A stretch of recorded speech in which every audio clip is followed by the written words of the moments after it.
what you see way up in the sky.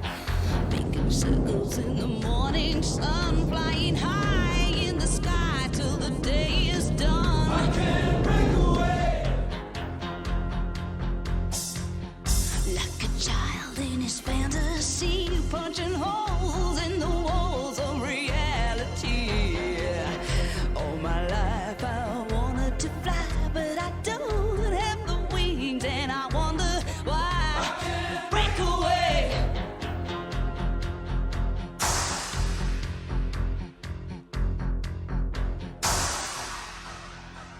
Oh, well, Mama told me when I was young, stand tall, girl, you're number one. But you can be what you wanna be, but you can't change the course of your destiny. I can't break away.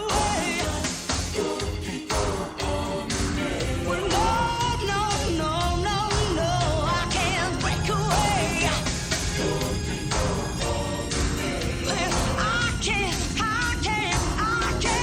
break away. Well, no, I can't break away. Ooh, I can't break away.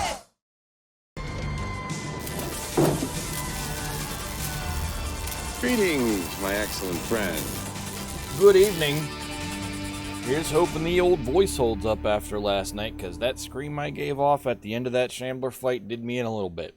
Thankfully, this is a little bit shorter of an outline than usual, so welcome to episode 1.21 of Fixer's Heavy Metal History, still covering the French Revolution.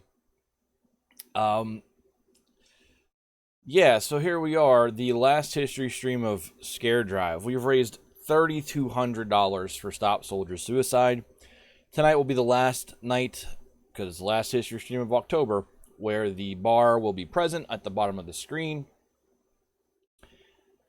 So, I really can't say anything else. There's no screams tonight. If you have any more change in your pockets, please feel free. But we've far exceeded any expectations or goals or hopes with respect to what we could do in a month as a community of people who just care about a good cause. So all I can really say, and the reason that the pre-intro song was Thanks by Voltbeat, is because that's really how I feel. I don't know how else to say thank you. The response from the community and the enjoyment you guys had with the scares, it was great. And I hope you had a great month of October doing it and seeing me jump. I think there was probably less than a handful of times it didn't get me. Sometimes less than others, but certainly made me kind of jolt almost every time that went off. So again, thank you all for your support for a great cause. We've also raised a significantly higher amount of money for disabled American veterans in this period as well through your bits, your subs, and your Streamloots card pack buys. On that note, Streamloots is switched back over to Heavy Metal History for the night. You guys can grab a free pack of those cards via the link that just popped in chat. And we're going to move forward tonight with... We've kind of been covering this same little interval from like fall 1792 into the spring of 1793. We've looped over it twice already. We're going to have to kind of do it again. Manny, 10 gift subs. That Russ, Simply Resistible, Wild West Dan, K's, Buzz, Zebel Ganubi, Sturm, Chip, Pone the Noobs, Daggers in there as well from VT. That's awesome. Thank you very much, my friend.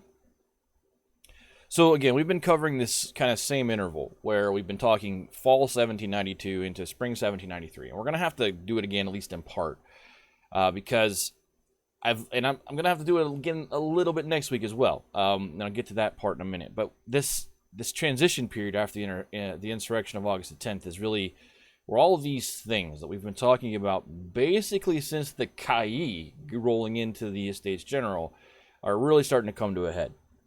So tonight, we're going to pick up where we left off last week. Last week, we followed this rapid advance of the French armies into Belgium, the Austrian Netherlands on your map. You'll also notice, before I get rolling here, that there aren't a whole lot of people on this whiteboard this week. There's only a couple people, because There weren't a whole lot of people in the opening credits either, because this week is more about concepts again. There's not a whole lot of names to throw down around some of the things we're going to talk about tonight. So it's more about concepts and understanding where things are taking place and why things are taking place, and less so much about, who is at the front of these things. Those individuals will rise out of this conversation with respect to this whole internal revolt thing, but they're not really there yet, because we haven't laid the foundation around why the rest of France is really not all on that, on board that much with what Paris has been up to. That "At War with France" banner has more flags on it than the last time we saw it. Yes, it has one additional flag on it, and I will explain what that banner on the far left is when we get to that. It was just easier to have up there to start instead of me just moving it. You guys have been like, what's that? So again, last week we covered this whole rapid advance into Belgium, the Austrian Netherlands, by the French army, led by Dumouriez, and then their equally rapid withdrawal from Belgium as that Austrian army rallied around Cologne and pushed the French back out of the territory, and that culminated with that betrayal and the emigration of General Dumouriez. And again, don't forget, along with him went Louis-Philippe d'Orléans in April 1793. And that piece, it's not so much Dumouriez that's important there, but it is Louis-Philippe that's going to be important down the road. And that betrayal by General Dumouriez was obviously, a really distressing development for the National Convention. I mean, obviously, the guy he had been talking about marching on Paris, right?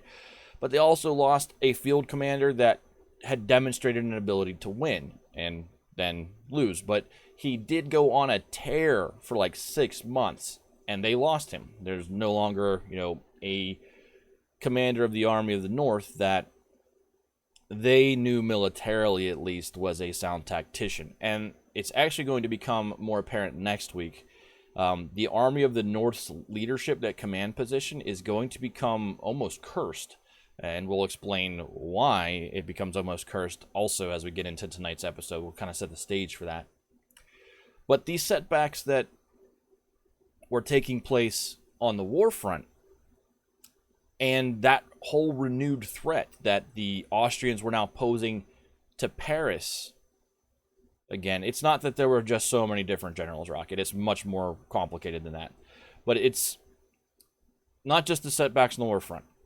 And now the Austrians, again, like on the doorstep of Paris to a degree. They could see Paris. They're still on the border, but it was that feel, that pressure, like they're right on our borders again. It wasn't just that that the excuse me, the National Convention was dealing with.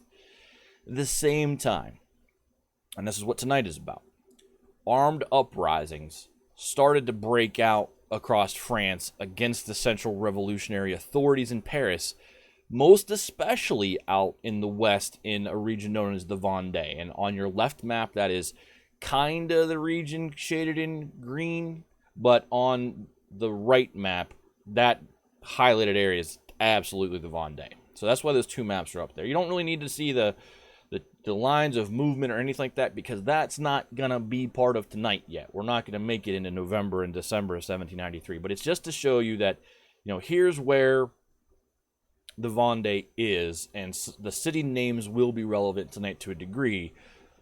So it's just better to have two maps up.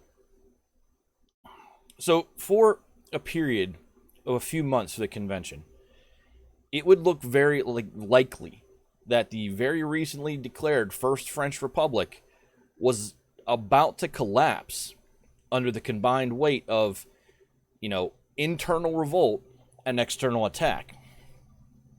But we're actually going to have to take a piece of this and set it aside for next week, because one thing we're not going to talk about right now, but we're going to talk about in episode 1.22, is the rise of something called the enragés, which, believe it or not, are the super, super radical leaders of the sans-culottes in Paris. So the sans-culottes are already way off to the left, right? They're super leftist already. Within that, there is a super duper super leftist sect called the enragés, and their leadership is crazy to say the least. But the enragés will be the driving force behind another popular insurrection which occurs May 31st and June 2nd in Paris in 1793. and it will be the downfall of our friends the Girondins, including Jacques-Pierre Brissot. It's E-N, so en, and then Rage, R-A-G-E-E, and there's some accents there. Basically, in French, it means the angry ones or the enraged. So you have to kind of feel it out like that from an etymology perspective. No, E-N, en, E-N. R-A-I, it's not R-A-I, it's R-A-G-E-E. So just put rage with an E at the end. En means the. But enragés are, again, just this super, super radical. Justin, thank you for the host. You have to imagine this. If Jean-Paul Marat was the Pope of the Crazies, these guys were his cardinals. I think that's the best way to describe it. Jean-Paul Marat being, all about killing the enemies of the revolution. These guys were the ones that subscribed to that to the extreme. What's up, Dustin? Welcome in. Thank you for the host again. So there were a lot of things happening in the spring of 1793, and none of it was really good in France. And so we're going to continue this, focused and compartmentalized approach the same way we approached the fall of 1792. We kind of had to break it up, and I think it makes more sense the way that I've done this as opposed to trying to roll it all together, because then you end up with threads that stick out every week and you don't know how they come to conclusion and then you forget about them. 1793 is the busiest year in the French Revolution. So we're going to be here for a while in terms of episodes.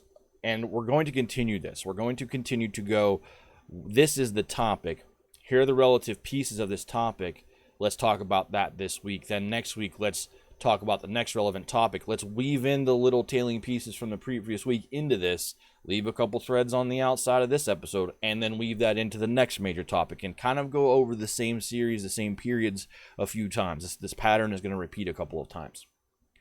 So let's start with tonight, how things got so ugly. So the first hint, and I've hinted at this, that all was not well out in the departments came when the National Assembly decreed that levy of 300,000, that impressment troop quota at the end of February 1793. And we discussed that last week.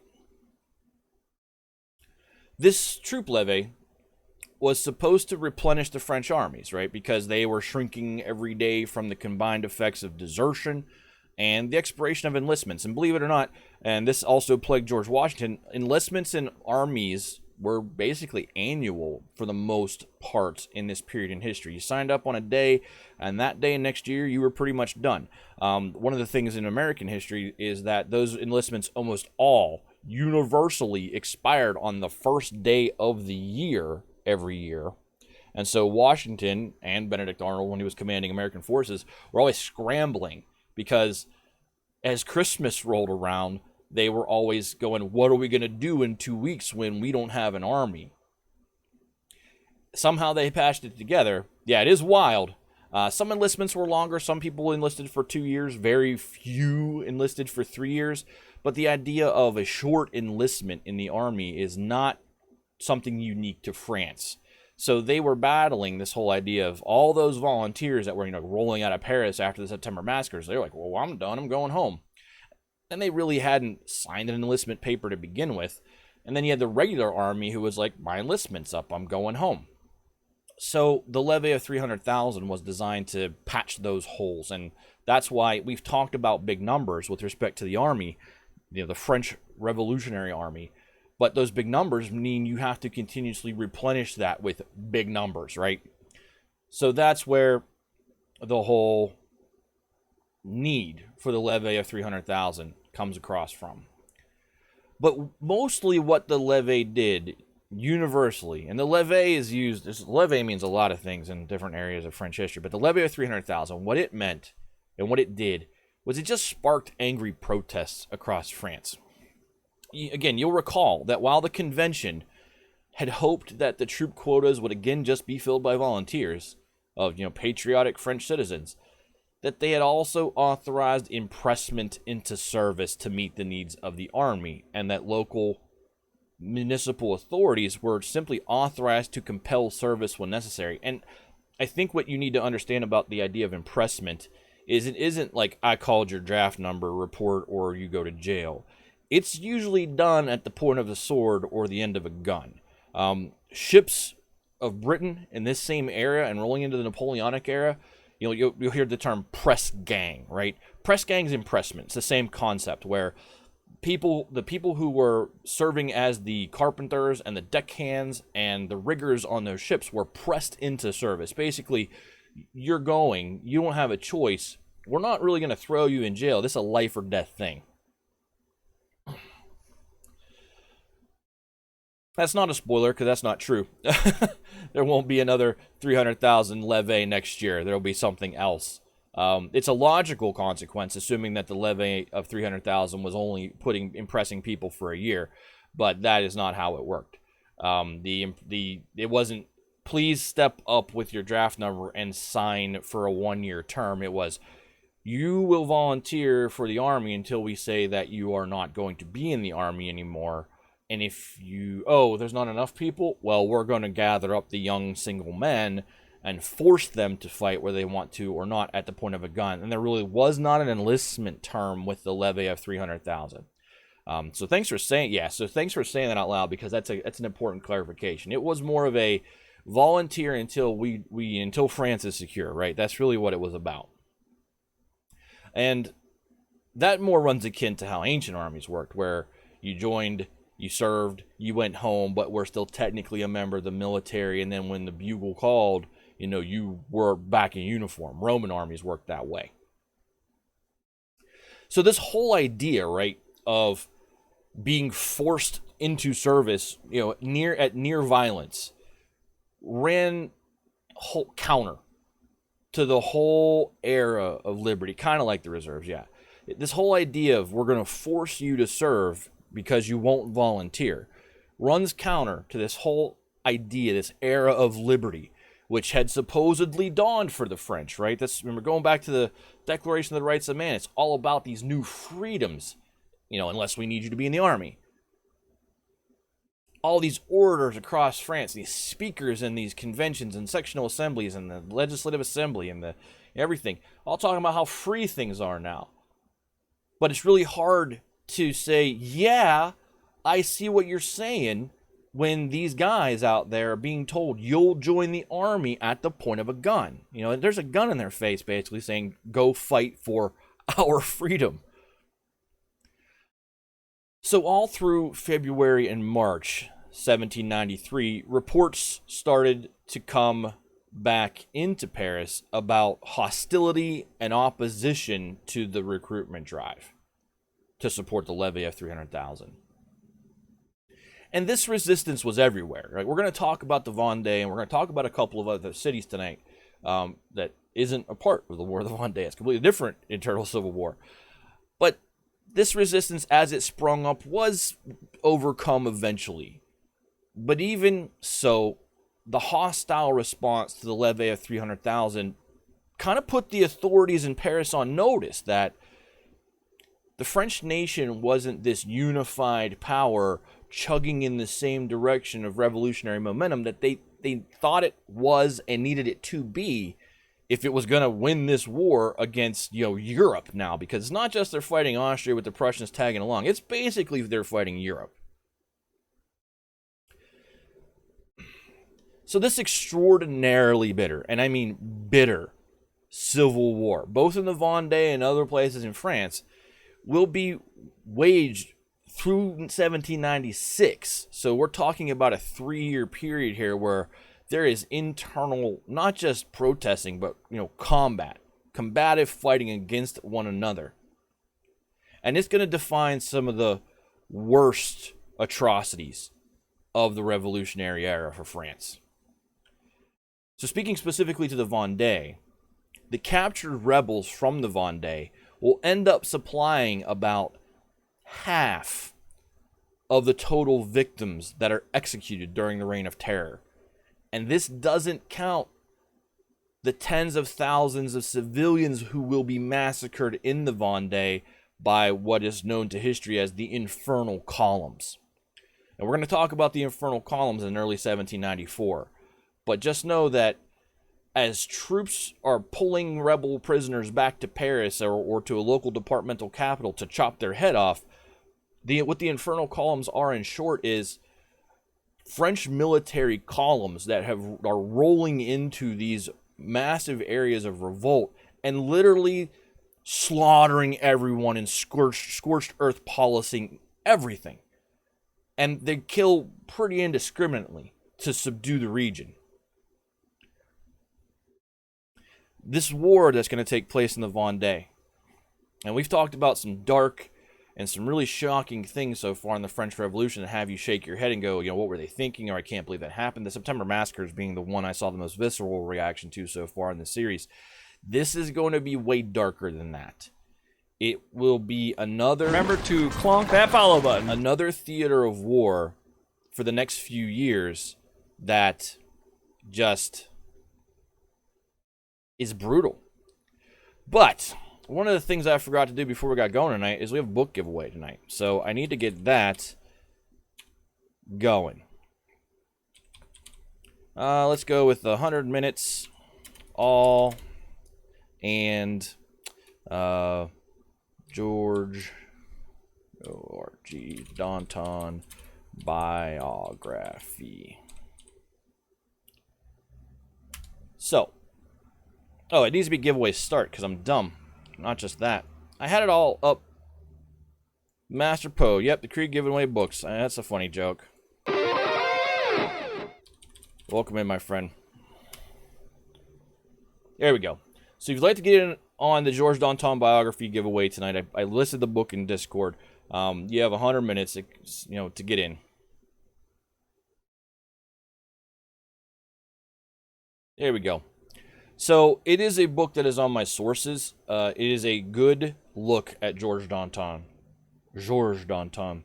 As Dustin quantified him in Discord earlier, is he the guy that went to the Bastille the day after the Bastille fell? Yes, he is that guy. But he's also the guy who led the insurrection of August the 10th. Stood up the insurrectionary commune. He's that guy.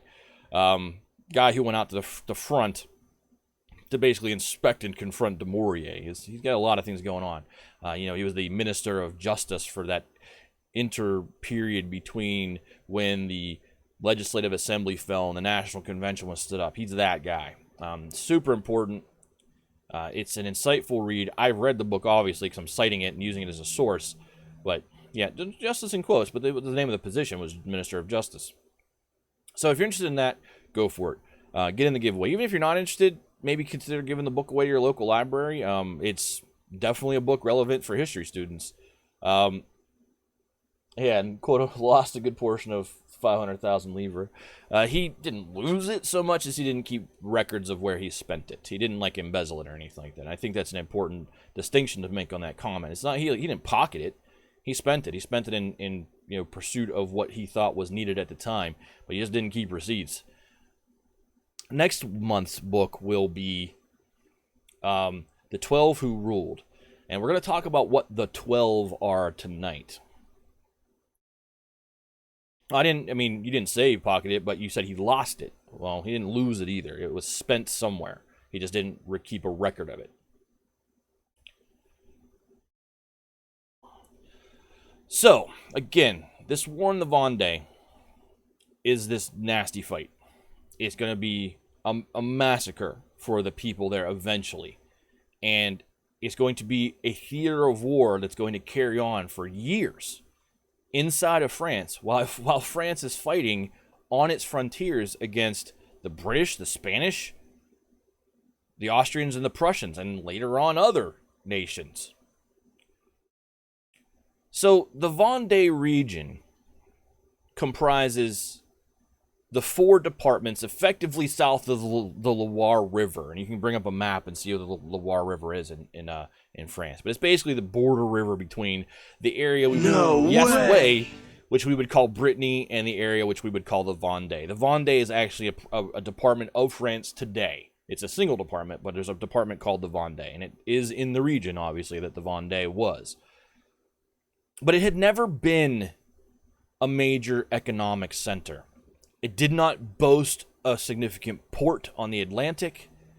And it just wasn't on any major road from anywhere or to anywhere. Like, you didn't need to go through the Vendee to get from Paris to Brittany, basically.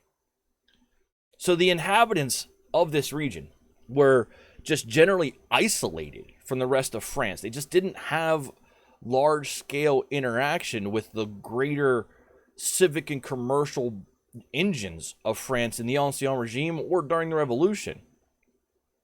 And here's a really important thing, is that the region had been densely populated by Huguenots. And what Huguenots are Protestants. They're what Protestants in the 15th and 16th century are known as in France. So Protestant and Huguenot are the same thing. Just that's the word for French Protestant. And after the 100 Years' War ended in 1453, as Richard the Lionheart had actually used this region, the Vendee, as a base of operations, there was a huge Protestant population there, right? There's this huge Huguenot population in the Vendee, because there he is, Anglican King Richard, the Protestant non-Catholic King of England, basing operations, pushing people into the Vendee to fight the 100 Years' War. But as the war was over, and what's known as the Fronde, or the nobility civil war of France, ended, Louis XIV revoked what's known as the Edict of Nantes. And you can see the spelling of Nantes, it's the name of the city, on your right side map. And what the Edict of Nantes was basically law in France at the time that said, even though we are a Catholic nation, that France is a Catholic nation, a Roman Catholic nation, that we will tolerate Protestants. There will be religious tolerance. People will not be prosecuted for being Protestant. And Louis XIV revoked that edict. So the Huguenot population, which lived in the Vendee, they scattered, right? Because here comes oppression. Here comes the French Inquisition. And so it left the Vendee dominated by Catholics, because Catholics poured into it looking for those Huguenots. Yeah, you're on point with your last statement, Gilly. Their isolation kind of explains why they might not feel they had a buy into the French war. We're going to expand on that point a lot here. So the idea here is that it was concentrated loyalist Catholicism in a region that was isolated and insulated, right? They just didn't have people, external people, coming in and out all the time. So after the Huguenots got expelled themselves from the Vendee after the revocation of the Edict of Nantes, it was traditionally like zealot Roman Catholicism that rooted itself there. The geography of the Vendee has just this dense, thick hedgerows. And I know you've all seen like World War II movies, and you've seen the hedgerows in the Normandy area of France, but it's thick, it's dense, it's feet of hedgerows, and then dense forests, which then led this insulated and isolated area to have sparse habitation. There wasn't a whole lot of density to the population. They were just all over the place. As opposed to like Brittany to its north, which is far more densely populated. And Brittany is far more densely populated because it boasts major ports. It's also facing the English Channel. So this meant the Vendee, the region as a whole, and the individual communities that were inside of it were really insular.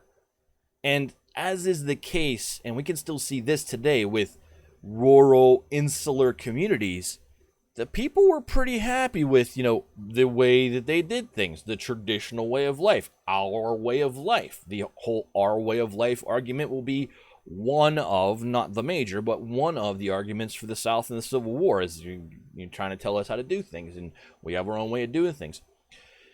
Now, the Vendee is isolated in the way they do things, and they don't have a lot of new ideas rolling in because there's just not a lot of foot traffic through the area. There's not a lot of merchant traffic through the area. So it's just a region of people doing what they do day in and day out, and have kind of been that way as Catholics since the revocation of the Edict of Nantes.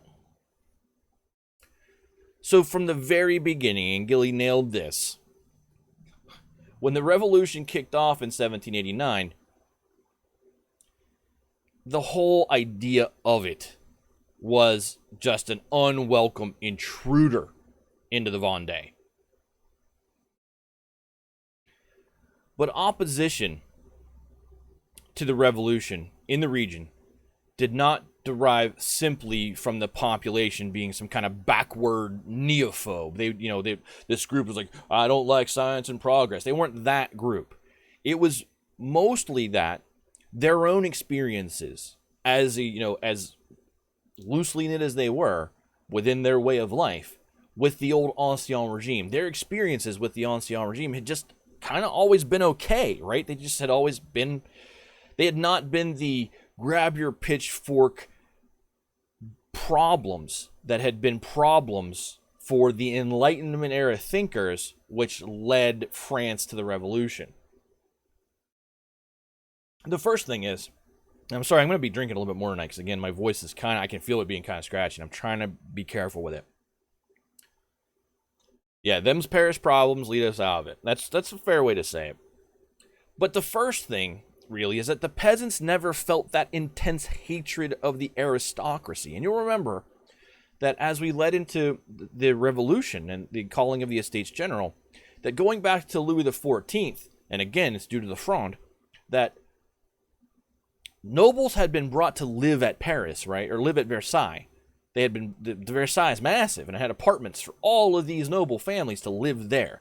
And Louis XIV did that because, his mother and his father had faced a noble revolt. So he had made them leave their, local estates in their different provinces and come to live at Versailles, where he could control basically every aspect of their life. But the general poverty of the region in the Vendee meant that the nobles of the Vendee could never really afford to move away to the big stage at Versailles. They weren't rich nobles. They were those old sword nobles we talked about that had basically, they put on a good face of being nobles, but their chateau walls had mold and their pillows were frayed, and they weren't keeping up with it as well as the really actually, rich nobles were. And so they remained at their ancestral estates, these nobles, and they became part of and enmeshed in this local insular community with all the rights and responsibilities that went along with being nobles. And they didn't neglect those responsibilities, because as opposed to the nobles who had gone to Versailles and kind of abdicated what they're supposed to be doing because the kings of the time told them to, the nobles, the poorer nobles, especially those in the Vendee, they didn't neglect their job, because it's a little bit harder to be a jerk to people that you see every day, as opposed to the actions of those aloof nobles who had, moved to either Paris to be close to Versailles or had moved into the apartments at Versailles proper. So there was never this strong us versus them mentality among the peasants or nobility of the Vendee. And they basically both accepted that they needed each other. The peasants needed the nobles as advocates and providers, and the nobles in the Vendee needed the peasants as workers and makers. And it just never got to that head where we really hate the aristocracy. And you can, now knowing what we know from 20 episodes of this series, is you can look back and say, one of the reasons that there was hatred for the nobility was because Louis XIV made them move to Versailles as a defensive mechanism.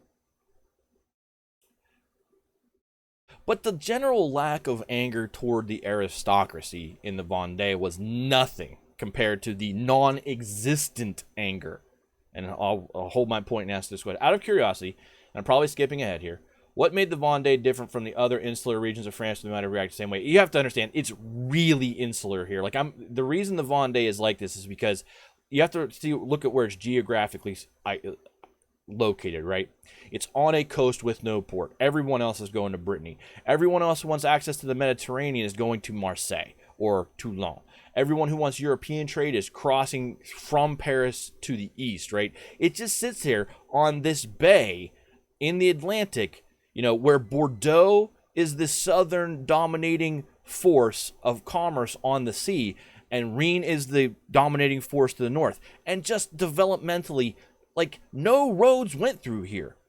And there really aren't that many other pockets like it in France. And because, and we're going to talk about some of this stuff as we talk about why it was so easy for them to get things going, but it really was, it wasn't the only place like it, right? But it was a broad area that meets the criteria that I'm describing, and you have to also factor in the history of Richard the Lionheart and the Huguenots who lived there, and the influx of the Catholics, those really zealous, pious Catholics, because the church is going to be a big deal here. The love of the church will be a big factor, which I'm about to get into. So it's a community in a forest where there aren't really others that have zero interest in a French war. It's fair, but it really is this combination of things. There are other insular communities around France that could have been rife for and stood up a peasant revolt, but it really is this love of church and lack of animosity toward the nobility combined with the geographical conditions that make it the place. Well, let me get into the Catholic Church. And again, this general lack of anger toward the aristocracy in the Vendee was nothing compared to the zero anger at the Catholic Church. And you'll remember again that the Enlightenment was pretty anti-religion because they did a lot of anti-clerical things once the National Assembly got going.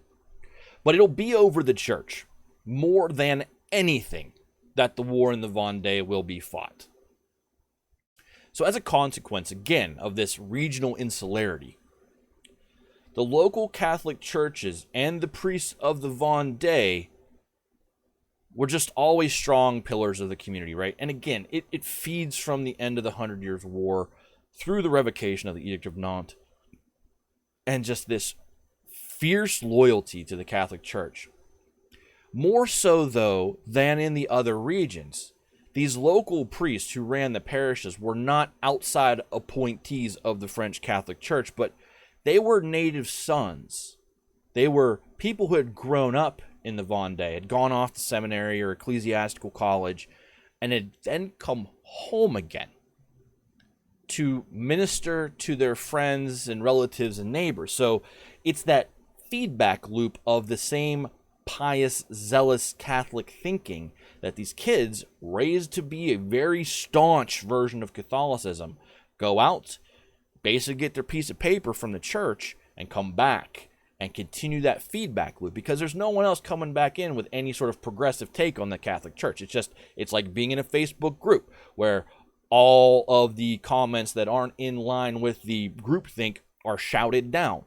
The Vendee is like that to a degree, where they had their way of Catholicism, which was orthodox and conservative, and you really weren't gonna come in there, because why would you even drive there, right? Why would you get in your horse or get in your carriage and go there when you had no business to go there and try to convince this group, who was pretty unified in their worldview on religion, to think differently? And on top of that, the economic relations. So it must have been scary for them to see what France became while they stood and stayed the way they were. I bet that's true, and I bet that's going to be one of the reasons things fall apart here. But on top of the whole, native sons going off, coming back, and feedback looping Orthodox Roman Catholicism, the economic relations between the priests and their neighbors was just never a source of tension. You'll remember, again, as we've talked about throughout this whole series, there was a huge problem out there, especially with, bishops and above, who were just living fat off the land, and monastic orders who didn't really do anything and were just taking in money from the tithe, right? That was not a problem in the Vendee. The priests of the Vendee enjoyed a pretty decent quality of life that kept them fairly comfortable, but the tithes that were imposed in the Vendee were never so oppressive that the parishioners and the people who lived in the Vendee really ever saw the church as being a parasite, like was seen especially in the denser population areas of Paris at large. So in short, the people of the Vendee, for the people of the Vendee, the local Catholic Church was serving absolutely just fine as a bedrock of their communities. Thank you. So it shouldn't take a huge leap to guess what the reaction was in the Vendee to the civil constitution of the clergy when it was promulgated in 1790. And again, the civil constitution of the clergy is that whole, we're going to start taking church lands and make church officials swear oaths to the state over the Vatican. Guess how that rolls for people who are really, really Orthodox conservative Roman Catholics? They were appalled. And just about every single priest in the Vendee refused to take the civic oath. No crap, right? And when they refused to do it, they were applauded by their parishioners for taking that stand. And from the perspective of the Vendee, and I'm kind of the way I've written this today, I'm going to verbalize it in this way a few times. Whatever the godless heretics in Paris were up to, the people of Vendee wanted nothing to do with it. So you'll also recall that the National Assembly, they tended to tolerate the refractory clergy who had refused to take that civic oath. But then when the Legislative Assembly rolled in and the war with Austria began, the central authorities in Paris decided that the coddling of the refractory priest was no longer an option. And one of the reasons was those conspiracy theories. Those refractory priests are conspiring against the revolution. So the National Assembly kind of let it go, and then the Legislative Assembly started to drop the hammer. Remember, they tried to pass that new civic oath, which Louis vetoed. The Legislative Assembly went so far as to vote to and shut down illegal services, illegal from the perspective of the civil constitution, and started to arrest non-juring priests, and then made sure to staff every parish, including attempts to do so in the Vendee, with a member of the new civic clergy who had taken the oath. So here you go. You're going to make us give up our native sons who have gone away and come back and demonstrated loyalty to their own, communities and families. You're going to arrest them and remove them and give us some stranger who swore an oath to somebody in Paris. And so when the revolutionary authorities came around looking for those refractory priests, the people of the Vendee didn't hesitate at all to hide their priests in barns and fields and provide them with all the food and supplies that they needed to survive until those authorities were gone. They would set up essentially like almost an underground railroad of safe houses for their clergy. So with all of this said, though, the Vendee was not uniformly opposed to the revolutions, and the major towns that existed within the Vendee were filled with exactly the same kind of patriotic bourgeoisie that we have found in other regions and in Paris. Those upper middle class guys, right? Those were the big movers of the revolution. They exist in the Vendee. And while there was not much tension between the peasants and the nobility, there was tension between the peasants and those bourgeoisie in the larger towns, which only really escalated as things moved forward. So we're going to take our first break, and we're going to talk about that tension between the peasants and the bourgeoisie when we get back. And then we'll spin into where the National Convention goes with all this and when fighting breaks out in the Vendee. I'm going to go get a drink for my voice. But we'll be back in a few minutes, and we will pick this up right where we are right now. We've kind of covered why the Vendee was pretty much primed to oppose everything that the revolution had done so far. We're going to give a little bit more fuel to that fire, and then sparks going to fly. We're going to kick off the fighting. Can't believe it's been an hour already. It's been 45 minutes. I always kind of take a break at 45 minutes. So, yeah, can't believe it's been 45 minutes already either. But we'll be right back. So make sure you stand up and take a little bit of a breather and kind of compress everything that just came down, because the whole thing with the Vendee is kind of brand new, right? We're just contextualizing it in information you all have already experienced throughout the series. And we're going to keep doing that for a while, because that's the only way to kind of phase this in to what's been going on and what we've learned so far. But again, stand up, take a break, and I'll be back in just a few minutes.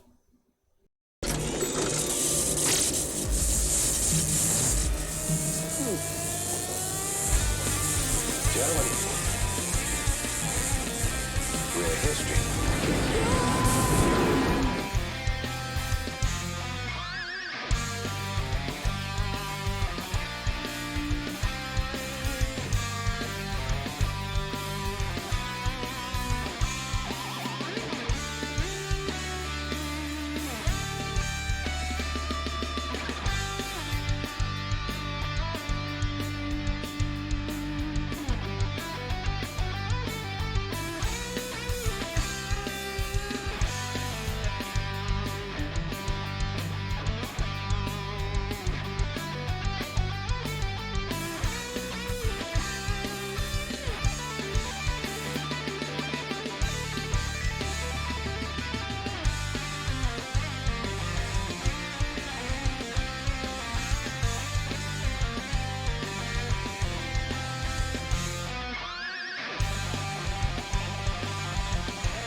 Remember to clonk that follow button. Let's rock!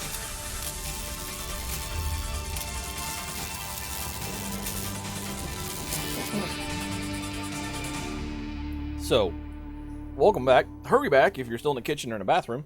Hopefully you can hear my voice. And we spent the first part tonight talking about what the Vendee felt about the revolution with respect to their views on the aristocracy and the church and the civil constitution of the clergy. We're going to continue to expand upon that, but from the perspective of the bourgeoisie, the lawyers and doctors, the non-noble upper middle class who existed in their ranks. Go f*** yourself!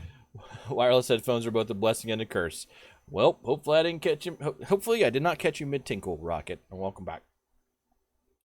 So again, there wasn't tension between the peasants and the nobility, and especially no tension between the peasants and the church. But there was tension in the Vendee between the peasants and those bourgeoisie, those doctors and lawyers and merchants who were that upper middle class crust in the large towns. And it only escalated this tension between them as the revolution progressed.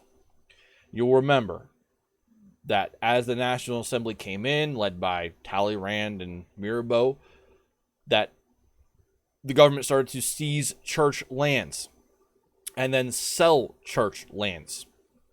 And that was obviously just opposed by the pious peasants of the Vendee.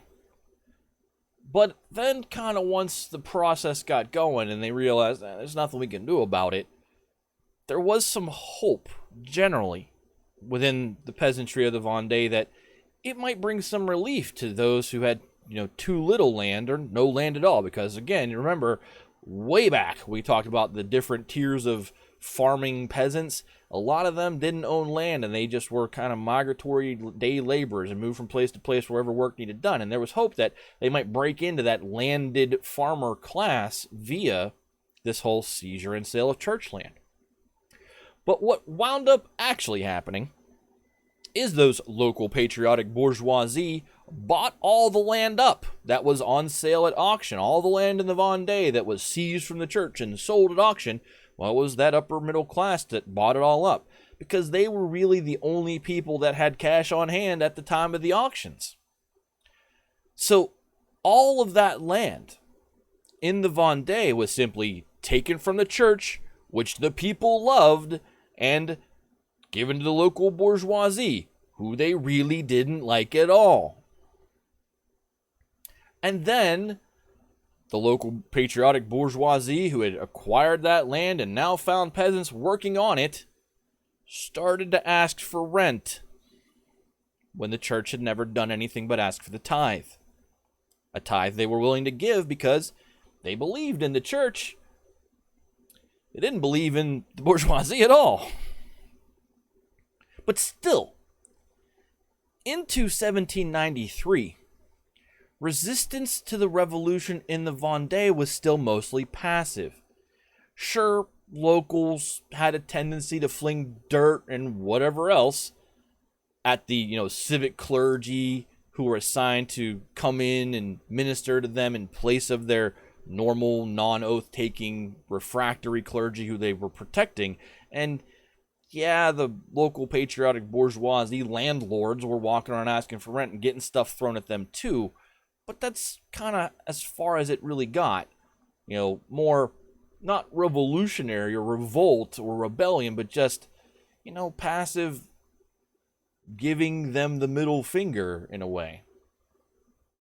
But then, those godless revolutionaries thumbing of the nose stuff, that's what it is. But then the godless revolutionaries in Paris went and, murdered King Louis XVI in January 1793. And according to the Catholic Church at the time, the King of France had been appointed by God as their father and protector. This was a faith thing to them. And it's largely a faith thing to them because Louis XIV, the Sun King, had made sure that everyone knew that the King of France had been appointed by God. And then after that, biting the thumb, another good way to describe it. But then after that, a month after the National Convention had killed the king, they hand down the levy of 300,000, and that was the end of passive resistance to the French Revolution in the Vendee. It was one thing to put up with a revolution that you despise, and despise is the accurate intended word there. It was quite something else to have someone come in and force you to fight for that revolution involuntarily, and then tell you to defend it with your life. And then adding to the insult of forced conscription, this forced pressment, was the fact that all of those local patriotic bourgeoisie who had bought up all the land, who actually supported the revolution, well, they had all gone off and joined their National Guard units already. And those National Guard units, as a thing of national policy, were exempted from service under the levy of 300,000 on the front lines because they were already considered to be mobilized for defense at home. So all the people who are benefiting from the stupid revolution are the same people who now do not have to go out there, fight, and die to defend it. So this is about the time that the good people of the Vendee started to pick up sharp things. And by early March 1793, groups of armed peasants started to band together in large numbers. Not in one place, but all over the Vendee. Large groups of armed with pitchforks and where they could find them firearms, swords, axes, whatever they could get their hands on. They started to come together and organize themselves into larger, groups. And we're talking, 2-3 figures. We're not talking anything bigger than that yet. But over time, they're going to become 4 figures and 5 figures. They were done taking it from the bourgeoisie and the yes way and the revolutionary authorities in Paris, and believed it was time to start, dishing it back out. And as this is the French Revolution, when the time came for the good people of the Vendee to dish it out, these armed peasants had just as little remorse for their enemies as the most vicious sans-culotte heretics in Paris. So on March 11th, 1793, an armed peasant mob stormed the town of Machault, which is visible on the map, I believe, on the right-hand side. I believe it is. I have to go behind my notes to see it. Yeah, it's right there on the coast. Machecoul. So the first group of armed peasants that we really know of stormed that town. The town's National Guard unit in Machault mustered, but they were vastly outnumbered. Peasant mobs overran the town and then started to hunt down pro-revolutionary patriots so they could, find them and kill them on the spot. And then they even started to set up the same kind of kangaroo courts that had been used in the September massacres to judge prisoners, this time for pro-revolutionary crimes. And the result was the same. Pretty much charged, found guilty in one sentence, and then pushed out the door for mass summary execution. Upwards of about 500 people were killed, all told, in the Machault massacre. And the war in the Vendee was off to a particularly bloody start. So as has been mentioned tonight, the levy of 300,000 was not unique to the Vendee, right? But was instead widely spread throughout all of France. Just north of, the Vendee in Brittany, similar armed mobs began to form and resist the draft and impressment. But there was a huge difference in Brittany and in other areas of France, and this is answering Gilly's question to a degree, as compared to the Vendee. Brittany was both densely populated and strategically positioned on the English Channel. facing Britain. So this meant that because of its strategic position and its more dense population, that it was much more well garrisoned by large company of the National Guard, you got it, Rocket, and regular army troops. So because of the significantly higher military presence due to the larger importance of the region, those troops were able to move in quickly and clamp down on the resistance in Brittany, using this as the example, and many, many other places in France. They were able to step in quickly and stomp on it before it got out of hand. And that pattern repeats throughout most of France when the peasants sought to do what was simultaneously occurring in the Vendee. Hopefully that answers your question, Gilly. It's a lot of factors, but that's the big one. But however, down in the insular and isolated Vendee, there had never been any reason to maintain any significant manner of troop presence. So once the peasants got to their rampage, there really was nothing to stop them, and it just snowballed.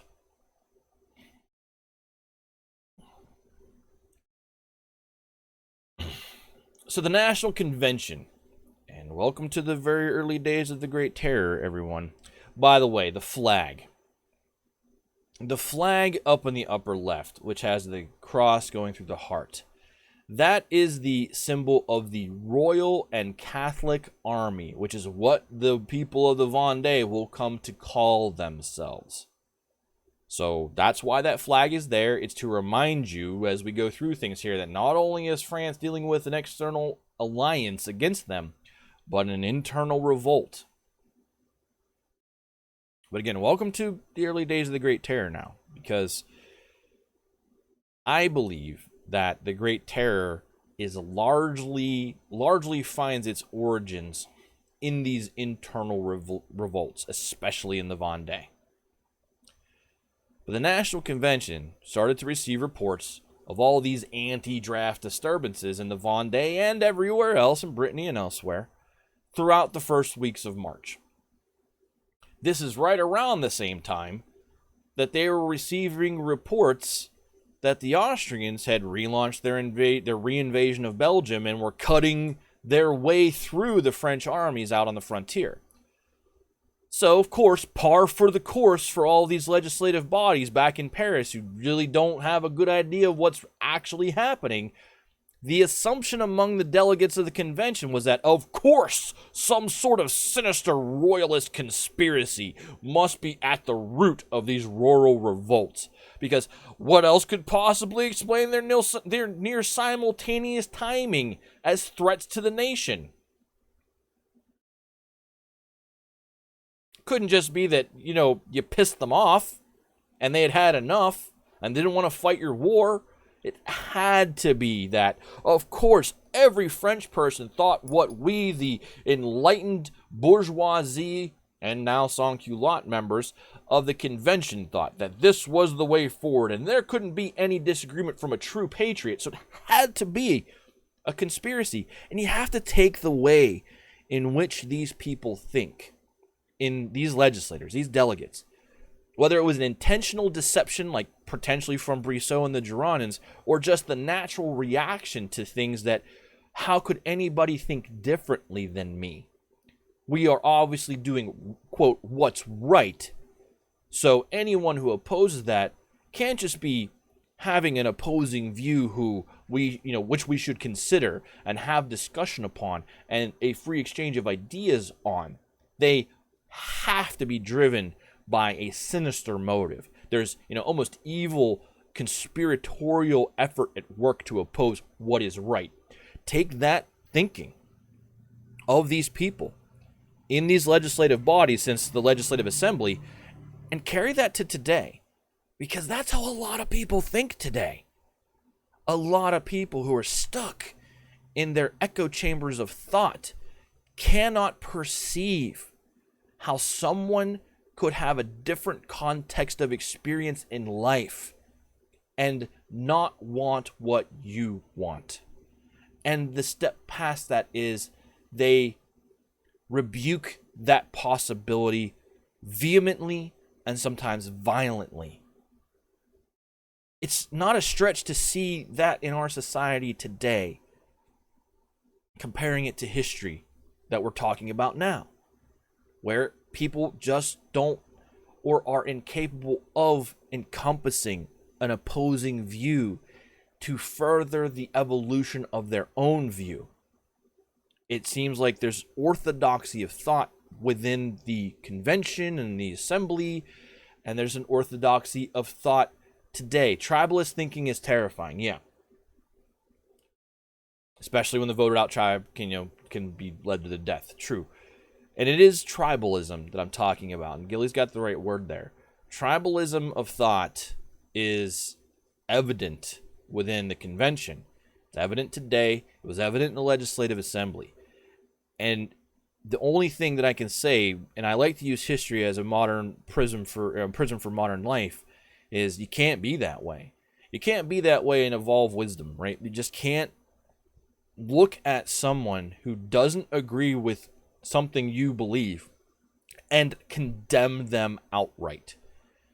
A true thinking individual, and if these individuals in the convention were true thinkers, they should have stopped for a minute and said, what are the complaints of the people who oppose the levy of 300,000? Why are they opposing it? What have we done, or what has happened more largely to make them not be as on board with the revolution as we are? And it never happened. And it was always just, well, we're right, and look at the timing. We'll make the logical leap that has no evidence and just assume that because this is the time the Austrians are coming at us, and it's the same time that all these peasants are standing up, that they're linked when they weren't, except by the troop requirement, that the motivation was linked, and it wasn't. And that obviously it was timed, that this is actually a tactical execution of internal revolt that is designed to coincide with this invasion. And that's just not true. If the new republic, though, was going to avoid collapse, of course it was going to have to root out these conspirators, right? And then work to forge a truly unified nation. Well, the idea of a truly unified nation is nonsense. Dissenting voices are necessary in any sort of republic. Just has to happen for it to work. But again, for the republic to actually work, the convention believed that they were going to have to root out the conspirators, forge this truly unified nation, which would not be susceptible to this kind of internal discord that was currently being exploited by these royalist conspirators. And selfish parochialism had given way in the convention to, or selfish parochialism that these people were exhibiting out in the provinces and departments had to give way to this idea of selfless nationalism that the convention thought every French person had to have by force if necessary. So on March 9th, the convention began to create institutions which they thought would help them survive this crisis. These institutions, My lord. these institutions, which the convention begins to create in early March, would be the engine through which the very soon coming reign of terror would be implemented. So the first thing they did was they established a new revolutionary tribunal, which would quickly try and convict identified traitors to the nation. Remember how we talked about how expediency would be the thing that makes principle disappear a couple of episodes ago? This is where this tribunal will become the legal facade of the terror. On the same day, March 9th, 1793, this is huge, they voted to dispatch 80 of the members of the convention out into the departments to ensure that the political military, and economic might of the nation was all being properly mobilized and pulling in the same direction. So, like, they sent out political commissars. These 80 delegates and those who would follow in their footsteps are dubbed to history the representatives on mission. And they were supposed to go out and make sure that the local communities were coordinating properly with national priorities and policy, which of course was being set by the National Convention. On what day? March 9th, 1793. The date really doesn't matter that much. I mean, just know early March. I know you guys are note-taking on dates and everything, but when's the last time I asked you about a date, right? I don't think you guys need to write down explicit dates anymore. I'm more talking about broader concepts. Now that we've got the whole new long-form quiz answers stuff, I've started to focus less on numbers and dates. Just know early March. Early March is when the terror gets going with respect to this. The foundations, the pillars of the... Yeah, the timeline's fine, but it's March 9th. My lord, go f*** yourself! I know. No dates with fix. So, these representatives on mission went out to coordinate policy, priorities. And right now, that meant they had to explain the nature of the military emergency facing France. Why, we needed to raise the necessary troops to fill the army back up. And then they had to root out the suspected counter-revolutionaries. And this is the important bit. To carry out this work, these representatives on mission were granted broad, nearly unlimited power and were able to overrule any political or military authority for any reason, effectively by fiat.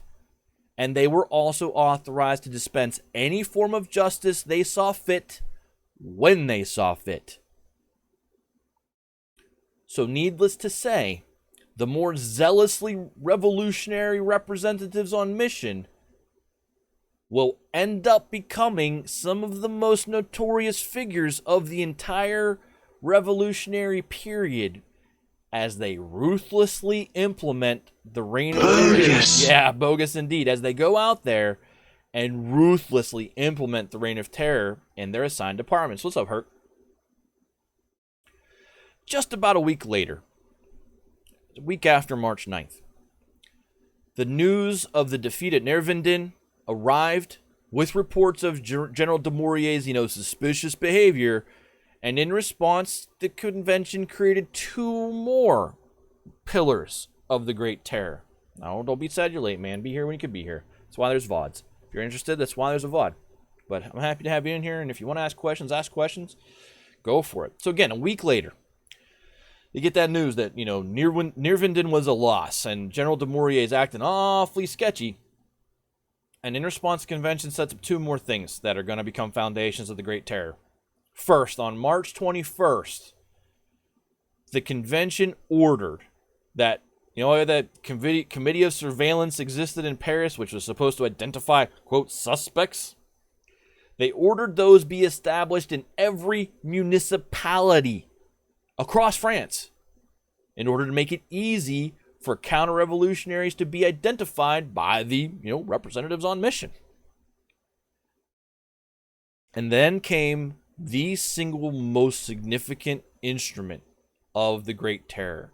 And this is like stomp your foot on the ground for eternity in history important. And this is also where the 12 Who Ruled next month's book giveaway comes in. Don't forget, if you want to get in on the book giveaway, it's ! Giveaway. We have and I don't know if that timer's running, but we have the book that is the Georges Danton biography. Yeah, that timer's not running, so it's on now. If you want to get in on that giveaway, it is the book which is in my sources. It covers, basically Georges Danton's life, which doesn't have that many years left in it, believe it or not, from our perspective here. But again, the book that is next month's book giveaway, The 12 Who Ruled, has its roots here. This last major thing that we're going to talk about tonight is a pillar of the Great Terror. The most significant aspect of the Great Terror. So, the convention being aware that running a full-scale war abroad and countering a potential civil war at home required a more responsive executive action than could be provided by the huge and unwieldy 700-member plus National Convention, it was voted on March 25th to create the Committee of Public Safety. Before I get into how this thing works, the Committee of Public Safety will be the murderous center of the Great Terror. It will effectively represent almost a military dictatorship by the end of things here. But initially, 25 men were supposed to sit on it. That was whittled down to 9, and then the number was settled upon at 12. Members to the Committee of Public Safety would be elected from the membership of the convention monthly. But that monthly rotation did not mean that those 12 had to vacate their positions every month. They could be re-elected in perpetuity. There was zero limit on term. Remember to clonk that follow button. Of sitting on the Committee of Public Safety. So someone who sat on it could sit on it forever as long as they controlled a voting block strong enough to continue to put the same 12 guys on the committee. We're going to get to Robespierre in a second. Moran, no. Technically, the convention had kind of tried this before back in January 1793. They created this thing called the Committee of General Defense. But the Committee of General Defense, which is, you want to just write that down somewhere, because it's going to come back in a little while. Not tonight, but in the future. But the Committee of General Defense had never been given the necessary power to be an effective executive committee, right? They were basically the chairmen of the board of the convention, and they just weren't given the power they needed to make executive decisions. The Committee of Public Safety was designed to correct that, and they were given broad jurisdiction over pretty much everything. So, got these guys out there, out in the departments, these representatives on mission who have broad jurisdiction over pretty much everything. And now you've got the Committee of Public Safety who's formulating national policy with pretty much broad jurisdiction over pretty much everything. But to answer Gilly's question, at least in part, Robespierre would actually oppose the creation of this committee, which he eventually is going to come to dominate and be the principal leader of malevolently. He initially believed it, though, to be a gambit by the Girondins, who had kind of taken a few power hits leading through the trial of Louis XVI. He thought it was a gambit by the Girondins to kind of consolidate power in their own hands. And on that account, he was wrong. Because after its creation, it was not dominated by the Girondins, but it was dominated by the most prominent of the delegates that had been elected to the convention and filled the initial ranks of the Committee of Public Safety, Georges Danton. It's actually for the first few months colloquially within the convention that the Committee of Public Safety was actually just called the Danton Committee. But it would not be until after the coming fall of the Girondins, and that's like next week's episode, at the hands of the Enragés, who we kind of mentioned in the intro. During that end of May, early June popular insurrection, that Robespierre will finally take his seat on the Committee of Public Safety and transform it into this Jacobin instrument of terror that anyone who's really ever looked back at the history of the French Revolution knows it to be. So while the convention was creating all of these instruments of the very soon coming Reign of Terror, the situation back out in the Vendee had gone from really bad to a lot worse. By the middle of March, out in the Vendee, bands of armed peasants, those little pockets, I talked about tens and 2 figures, 3 figures, they started to link up. And soon irregular armies numbering in the tens of thousands started to take shape under improvised rebel leadership. And they were wearing the Sacred Heart, which is the cross with the heart symbol. And they started to wear royalist white cockades. Remember, white being the color of the Bourbon family. And they started to call themselves the Royal and Catholic Army. And they had a battle cry. Give us back our priests and our king.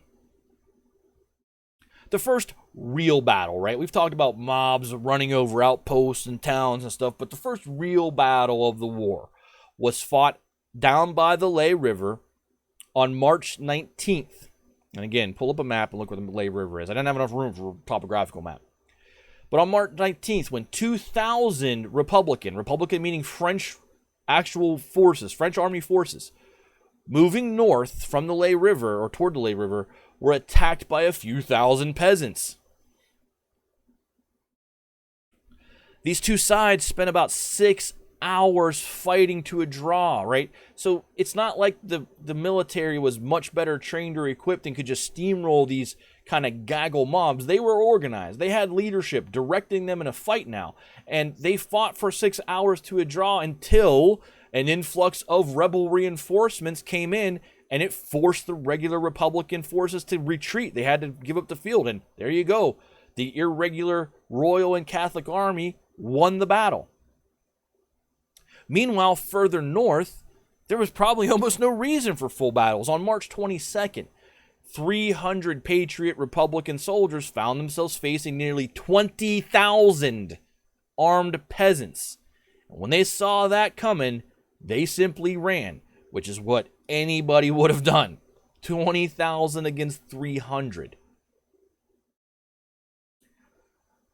But despite these initial successes of the Royal and Catholic Army, the rebel leaders, who were really just, prominent members of the community, those elder people that everyone kind of looked to for advice, these rebel leaders realized that if this was going to really work, for this rebellion to succeed, they actually needed real military leaders if they were going to win a real actual war. So they banged on the doors of and requested that some of those local nobles who they didn't have a problem with, and those nobles who had, had prior military experience in the Ancien regime, come and take command of the Royal and Catholic Army. Some of those nobles agreed to do it. And so a real war was now on. To deal with the explosion of the violence in the Vendee, which was now the big one, right? Everyone else has kind of been subdued, or it's nowhere near as big as what's going on in the Vendee. The National Convention hastily mustered as many troops as it could and poured them into the region. And their immediate effort to do so was pretty impressive. Nearly 50,000 troops were mobilized into the Vendee region to put down the uprising by the end of March. So how quickly did this escalate? Like less than a month, and we're talking about tens of thousands versus tens of thousands. Because the uniforms that these troops, these Republican troops, wore when they were sent to the Vendee, they were called, quote, the Blues. And I'm going to refer to the troops that are fighting internally in the Vendee as the Blues, just because that's what they're known to history as. Because the name also stuck for the rest of the war in the Vendee. The Republican national forces fighting against the Royal and Catholic Army are known as the Blues, so I will call them the Blues. But as impressive as this influx of 50,000 troops was, the vast majority of the Blues were pretty fresh recruits who had no formal experience fighting a regular war, let alone how to deal with this irregular war, right? Because this isn't a normal army they're facing. This isn't some disciplined national army. These guys are more than willing to fight a guerrilla war. The war in the Vendee will become a textbook example of what is known as a war of occupation, where the forces of the Blues fan out across the entire territory, which significantly stretches their forces, leaves them open to concentrated mass mob attack from the Royal and Catholic Army. And a great comparison to that's what happened in Afghanistan and other places where, we send a ton of troops out and we fan them out everywhere, and Well, it's not a front-fighting war, right? Vietnam is another great a way to identify this war, where you just have a mass number of troops spread out over a huge geographic region to hold places that the other side in the fight doesn't care that much about. They just care about killing you.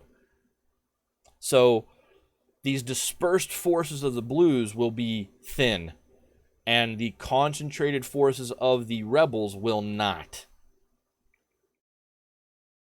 Most of the time, these smaller pockets of Republican forces were really just huddled in defensive positions in territory they didn't really know, scared to death, hoping that a mass mob did not come around the bend and just murder them all. And at the same time, the rebels knew the land by heart. They could congregate, they could attack, and they could just disperse and melt away into the forest and hedgerows before the Blues really could do anything about it. So morale in the ranks of the Blues was pretty much non-existent. And through April and into May, the rebels continued to advance. They advanced so well in the first few months that they actually looked poised to do what's called breakout, meaning the Blues were containing them as an occupational force, right? They were kind of keeping them in the Vendee. But the rebels were doing so well that they were looking to break out. They were looking to broaden out into France more at large and wage a much more general campaign against revolutionary Paris. And this is an important moment in the War of the Vendee, because had they been able to do so, had they been able to break out and link up with more and more and more like-minded peasants out in all the departments they could spread into, and bolster their army and find willing recruits who believed in the cause, who could be, materially provided for by all these local populations, it would have spelled even bigger trouble for the Blues and and the French authorities at large. We're going to talk about the breakout attempt next week, or within the next coming weeks, depending on how I frame this up. But we're going to kind of set the war in the Vendee down here for this week, because now you know that this isn't just some small thing, that this is now an organized rebellion effort that is sweeping across a fairly substantial piece of territory. And the army which was sent to stop it, while significant in size, was fighting a campaign in a way that just simply no one in history has learned not to fight. Wars of occupation never go well long term for the occupiers. And against their own countrymen. Yeah, so it's a war of occupation within a civil war. While at the same time, while the French Republican nation is fighting an external, greater war against Europe. That's the unheard of part, by the way. Like, the American Civil War is bloody. It's one of those wars where you go, how did we go from, thousands of troops dying at Yorktown to near hundreds of thousands dying at Gettysburg? And that has to do with all kind of other things, like the evolution of the musket and the Manet ball and things like that. But it is a matter of size of force on paper and in the field that is also a factor in that. And we talked about that early on in our French series here, where the size of force taking the field is just bigger. It's a factor bigger than wars that had been fought previously. Rome did okay with that until they ate themselves. Yeah, but Rome didn't fight wars of occupation. They just were occupiers, right? Rome rolled into territories, found the concentrated force of opposition, and annihilated it, right? Because they were superior in almost every way, tactically and from an equipment perspective. The enemies which fought them never really had a chance against the true Roman legion. But when Rome started to allow those conquered territories to send members into the legion, you'll remember that they did their time and then went home, and this is more talking to Dustin now because he knows this. They went home and then taught their people how the legions fight. And that's when the tides turned. when the footing became more even, and the Legion no longer had that maniple tactical advantage that they had when they initially invaded places.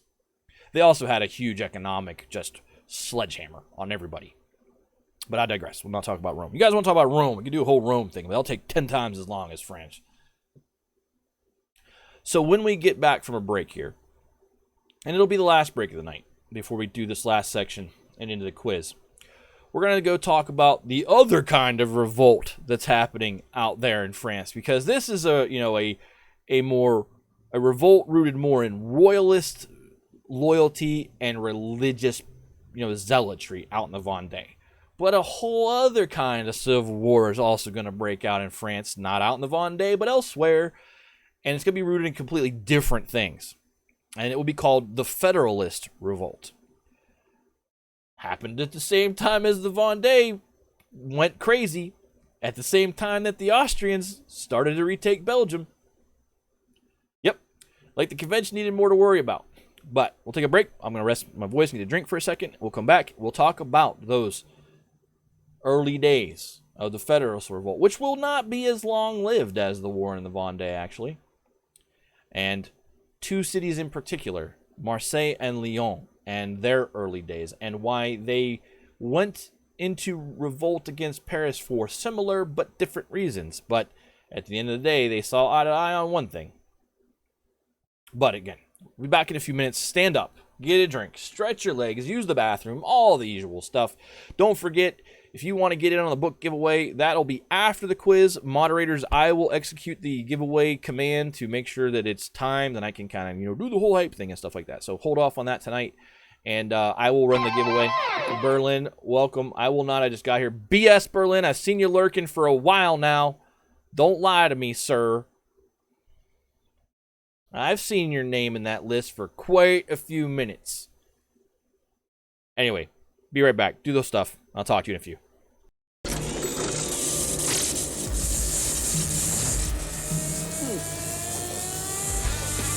Gentlemen, we're history.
Let's rock!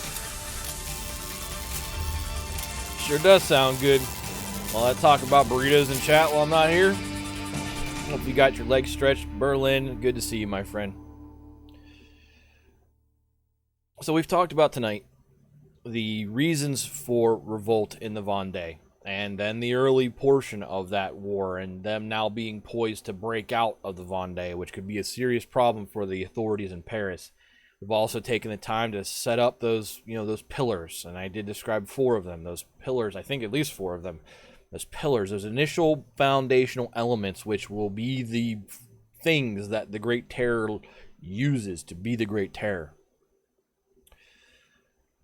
But the next stage of the war in the Vendee will move forward in parallel with other events. And now that I've introduced it and given you the base idea of why they're fighting out there, we now have to turn our focus to other anti-Paris uprisings in other departments in France. And these will not be the actions of a pious peasant people who are defending their religion from heretics in Paris, but more organized efforts in other major cities of France to resist what is coming out of and occurring in Paris. So at this same moment, the Vendee is really getting going. The seeds of the so-called Federalist revolts were starting to, germinate in the east of France. And this is an important thing to make here for those who may be watching this either now or later and are students of history, is that the term Federalist here is a catch-all label. Right? We're just talking about those who opposed Paris. Their goal was not the goal of Federalists in America, which was only a couple of decades ago now, not even not decades, a decade ago, and still being fought. In federalism in the United States, and you guys have probably heard the term the Federalist Society, federalism in the United States in history was representative of a momentum to centralize power in a stronger federal government with the tiered system of state governments kind of underneath them, but with their own power to govern their states. Federalism is about that movement in America to centralize under the constitutional authority and create that stronger government that the Articles of Confederation didn't grant. And the argument about federalism and anti-federalism in the United States was foundational to the early days of the way in which our republic in the United States really formed out.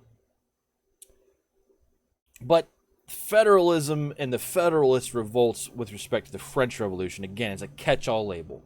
It doesn't reflect that intent of federalism in America. And federalism itself isn't like a label you can slap down on anything.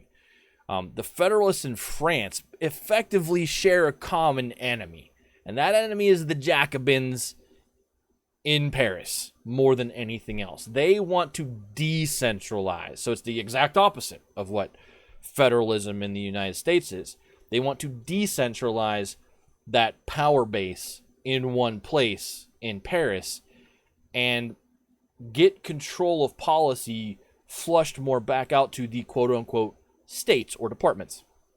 So you can see how federalism in one place basically occurring around about the same time and federalism here are the antithesis of each other. So just as those Jacobins in Paris, and the Jacobins are, you have to remember the Girondins are still Jacobins, right? And the Mountain are Jacobins. They're all Jacobins. Yeah, I intentionally made sure to clarify that, Gilly, because if I just said, oh, Federalist, you guys would have, especially a lot of my American viewers, would have just linked it to American federalism, and it's not at all linked to American federalism. But again, remember, the Jacobins are largely in control, and they've been in control for a while. The Girondins are Jacobins. The members of the Mountain are Jacobins. They're fighting with each other, but they're Jacobins. Jacobins are pretty much who's in control of Paris, apart from the Almoravides and the Sans-Culottes who, don't end up there. But those Jacobins in Paris were concluding that the only way forward for the revolution was to centralize all power and authority in Paris, in Paris. And then local leaders out in the departments were reaching the exact opposite conclusion, that the only way forward was to decentralize all military, political, and economic power from Paris. Now, there's questions to be asked at this point in time, like, was that the best way for France to win a war with Europe? Probably not, right? You know, decentralizing military authority is probably not the way you're going to win a big war against Paris. But there were reasons for this from these departmental capitals. They wanted to take power away from Paris, invest it in the regional capitals, give more local control, basically take the army, make it to a bunch of National Guard units, and etc. Financially and, you know, policy-wise, let them to have a little bit more self-governance. But the two of these regional capitals, and again I mentioned this before the break, who deserve special attention at this point are Marseille, which if you look down at the Mediterranean Sea coast down south of Vendee, you'll see Marseille with a big flag, and Lyon. Lyon is basically straight north of the Vendee label on the left map. And Lyon is, you know, also in, you know, Grenoble. It's in that area where, you know, Grenoble, way back whenever the whole double third vote by head thing started. It's the same around that region. But we're going to start with Marseille. And we're going to handle these two cities as distinct entities tonight, because they have samey but different reasons for basically standing up. Remember to clonk that follow button.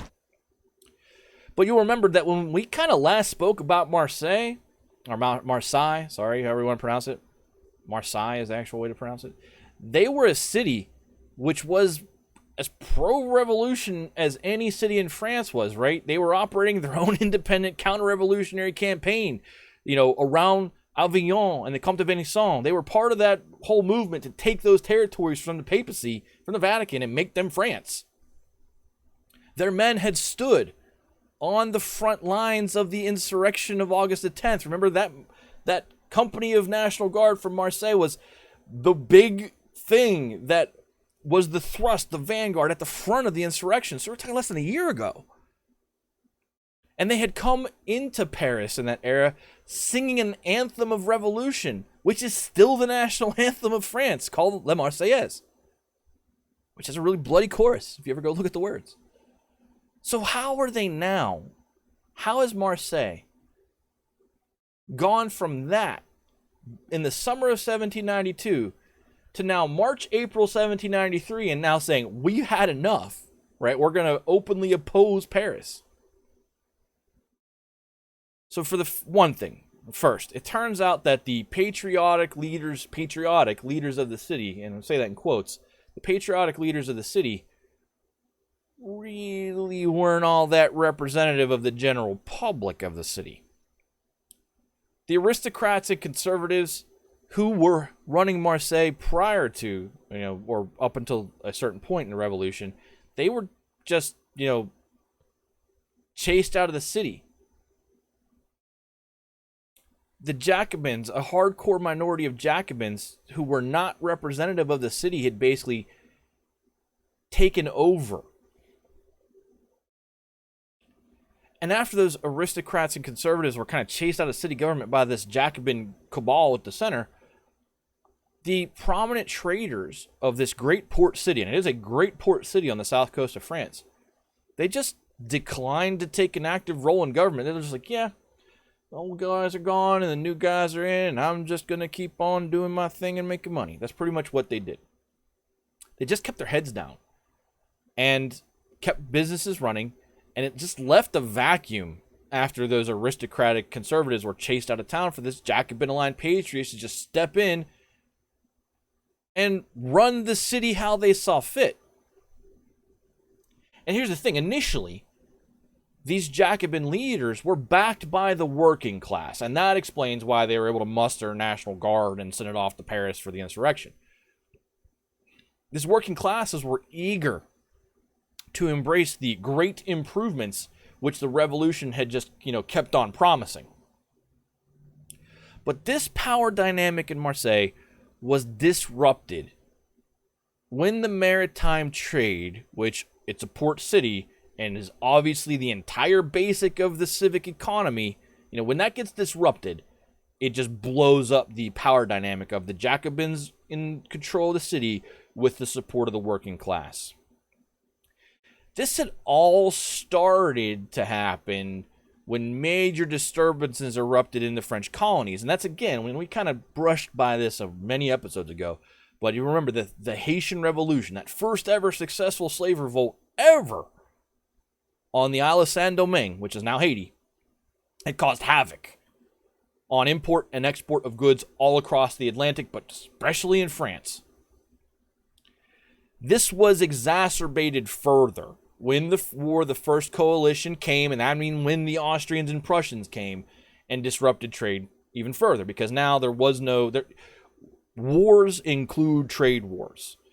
And so allies of, or those who were neutral and more leaning toward Austria and Prussia, were probably a little bit more convinced that, hey, maybe you should stop trading with France, because stalling a country's economy is just as good as beating them on the field. So these economic slowdowns started to make the merchants in Marseille think that maybe we can't sit on the political sidelines anymore. And it got the workers, who, were that basis of power with the Jacobin leadership, that maybe all that previous support for the Jacobins, all it's really gotten them, hey, look, we're getting paid less and we're doing less work because trade in Marseille has slowed down. So over the winter of 1792-1793, the various sectional assemblies in Marseille, and again, the sectional assembly system is pretty much the way things operate in all these cities. We talked about Paris and its sections, and it has assemblies in each section, etc. It's kind of the same blueprint that's used throughout all of these major cities. So Marseille, again, has sectional assemblies. And these sectional assemblies start to be filled up because they're open for the public. They're about the audience. They start to be filled up by poor workers and rich traders who were both upset about the current economic situation, and they began to align with each other against the Jacobins. Imagine that. The boss and the worker seeing eye to eye on something. So then when the National Convention declared war on Britain in 1793, things were set to go from bad to worse in Marseille, because the first thing the British did was set up a permanent blockade of the Mediterranean Sea. It choked off trade with all of France's southern ports. And anyone who's probably even brushed history at this period of time knows that Britain had the best navy in Europe, probably the best navy in the world. And France had no real chance of breaking this blockade militarily. So this blockade at the mouth of the Mediterranean, and for those not familiar with the geography, it's a really tiny space at Gibraltar at the mouth of the Mediterranean where it spills out into the Atlantic. This blockade spelled fatal trouble for the revolution in Marseille. And the Jacobins sensed it. The Jacobin leadership in Marseille sensed it. They were aware that things were about to get out of control. And that Jacobin leadership, of course, they followed the lead of, what had just gone down in Paris and set up their own revolutionary tribunal to try and arrest suspects. They went further and authorized the National Guard in Marseille to hunt down any weapons which might be useful to the war effort, which was, of course, a smokescreen for disarming the populace of the city. Then they do like reaching out to that one answer. But you have to remember that the idea of the revolutionary leadership in Paris is policy is universal, right? They believe that everyone follows, that policy is universal and that everyone's thinking the same way as we are, right? So why wouldn't they follow that lead?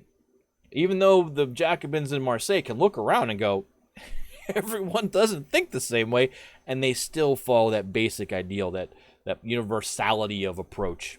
And they're just taking marching orders pretty much and going, yeah, because if we don't, we're screwed on both ends pretty much. If we don't do what the Jacobins at large say is the answer to this, well, the people here already hate us. The Jacobins will probably rebuke us as well.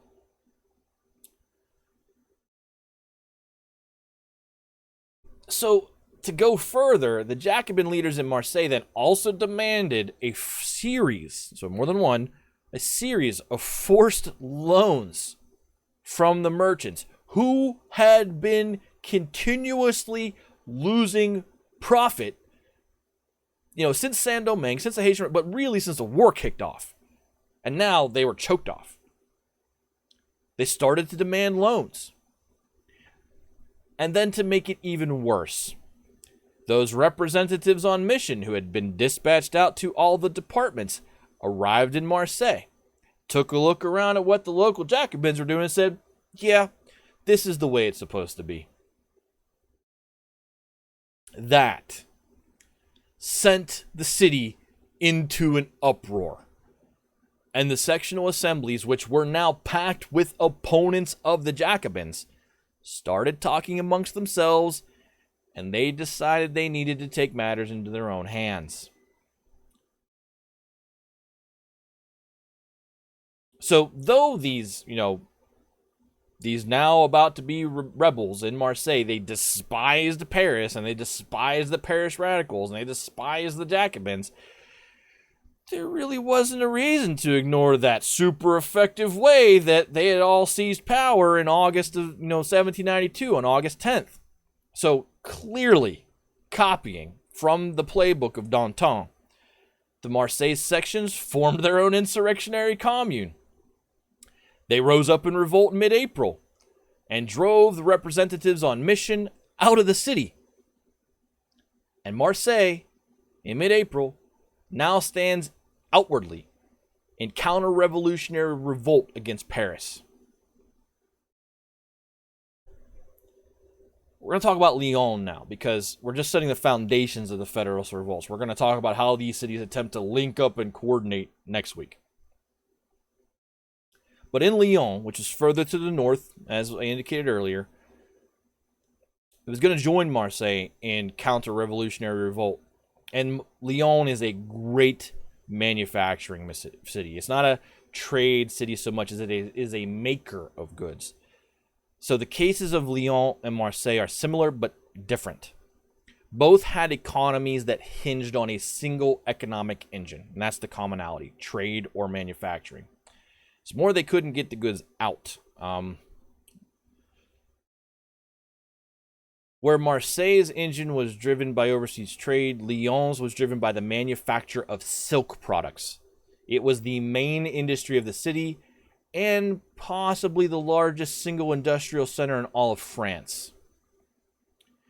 So the silk trade had already been taking hits prior to the outbreak of the revolution proper in France. It was one of the reasons that the people of Lyon were so ready and advocating for the convening of the Estates General, which is why I kind of mentioned Grenoble earlier. Silk is a luxury good, so demand plummeted for it when the simple display of luxury in an anti-aristocratic revolution is enough to get one denounced as a counter-revolutionary or worse, lynched. So people who liked silk weren't buying silk, because if you wore silk and then wore it out, remember looking around your shoulders in Paris? Well, if you had a silk cravat on, that was like a bullseye. So the demand for silk goods just died when the revolution broke out.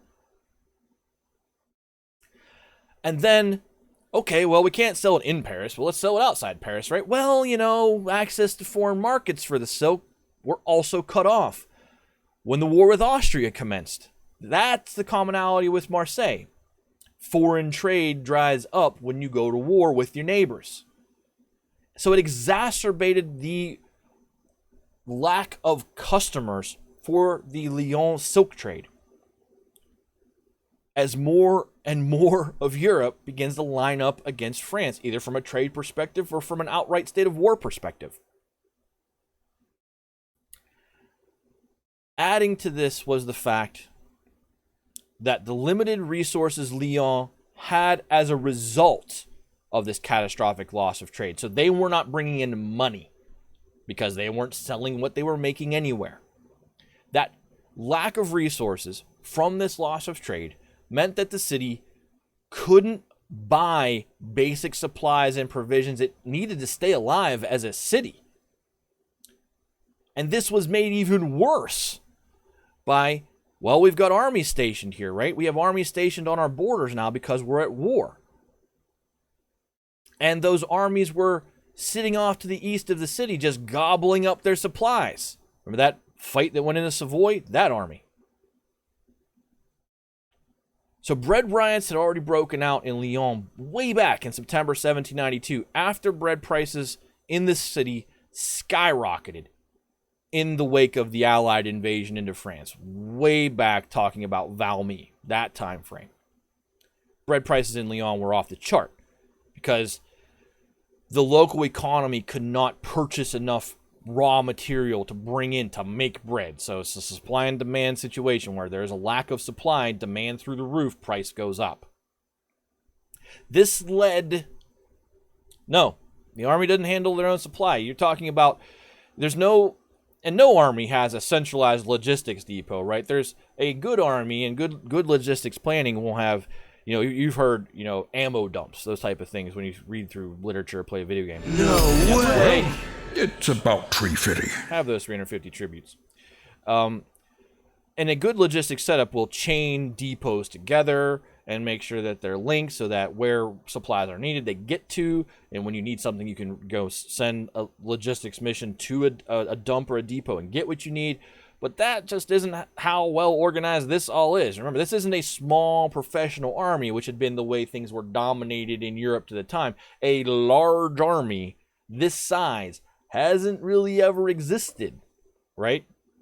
So there is no understanding of that system of logistics yet. Napoleon will get it to a degree, but in France right now, that whole chain of logistics, that supply chain, militarily does not exist. So the army has to operate off of a local civic base for what it needs. And so they were starving Lyon literally by taking the resources they needed to feed their armies that were close to the city and taking that food away from the people who lived there at a time when Lyon could not afford to buy a surplus as a city. That makes sense? To answer that question? Hopefully, yes. But this lack of basic resources, which was triggered by all of this, led to a group of local hardline Jacobins riding a wave of resentment into power in Lyon. Because they were out there, basically on the stump, saying, as soon as you elect us, we promise cheap and plentiful bread. But once these Jacobins got into office, they realized there wasn't any more bread to be had. And even if there was bread out there to buy or raw materials to make bread, the city didn't have the money to pay for it. So we roll into a winter, and it was a bad winter in Lyon. After a really bad winter, going 1792 to 1793, the people of Lyon were done already with these Jacobins who had come in, promised a solution, and then just couldn't deliver it. And they were done with the Jacobin leadership in Paris, who seemed to be doing everything they could to just drive their city, Lyon, into the ground. Because all the decisions that Paris was making just seemed to be decisions that were adversely affecting Lyon. They had been for a while. So in late May, another riot breaks out at a food warehouse, and it is ransacked. The local representatives on mission, who are now on station in Lyon, order a detachment of regular soldiers in from the front line to quell the disturbance.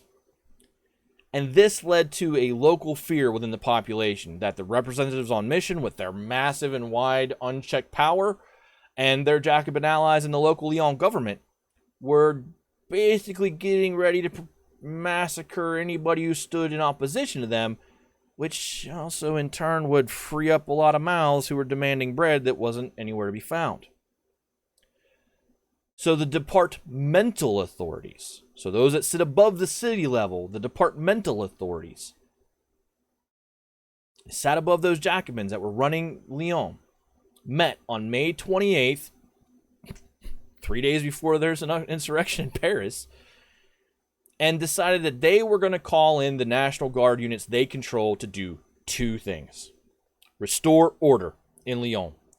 Toss out the Jacobins.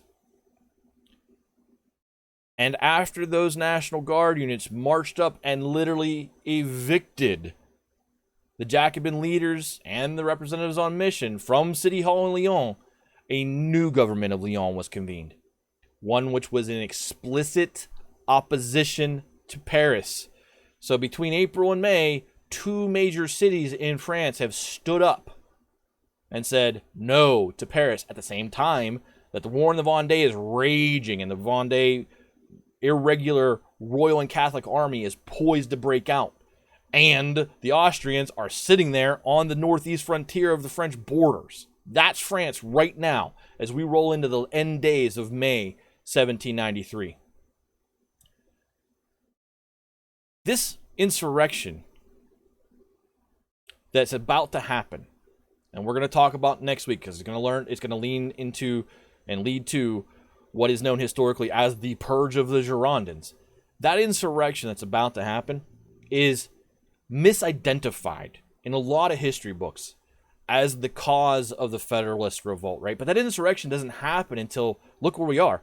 Marseille is already in revolt. Lyon is in revolt days before it happens. Like the replacement of the Jacobin government in Lyon has taken place before the insurrection in Paris on May 31st is attempted.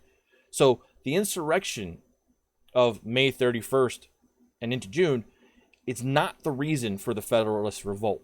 It's an easy cop-out. It's an easy logical leap for some historians to try to make, but it's not the truth. And I'm not speaking opinion here. I mean, look at the dates. That's fact. That's why I kind of outlined this the way I did. But next week, we will explore the origins of the enragé, that super, super, super crazy side of the super, super radical sans-culotte, leading to this next civic insurrection, which, playbooking off of August the 10th. The economic situation in Paris is just as bad as it is in Marseille and Lyon, and popular disturbances have been breaking out in Paris on a regular basis. The difference next week will be the National Convention meets in Paris. So it's not like you're standing at a distance yelling at the National Convention and trying to do your own thing.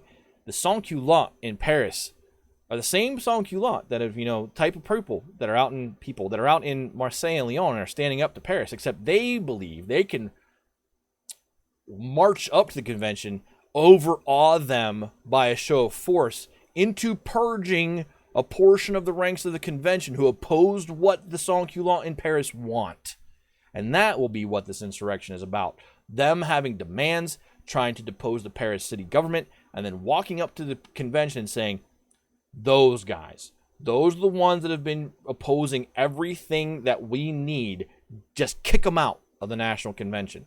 They're not going to try to throw away the National Convention, but they're going to try to remove those delegates who have been, in their eyes, problematic to reaching the ends of the revolution from the position of the sans-culottes. And guess who that is? That's the Girondins.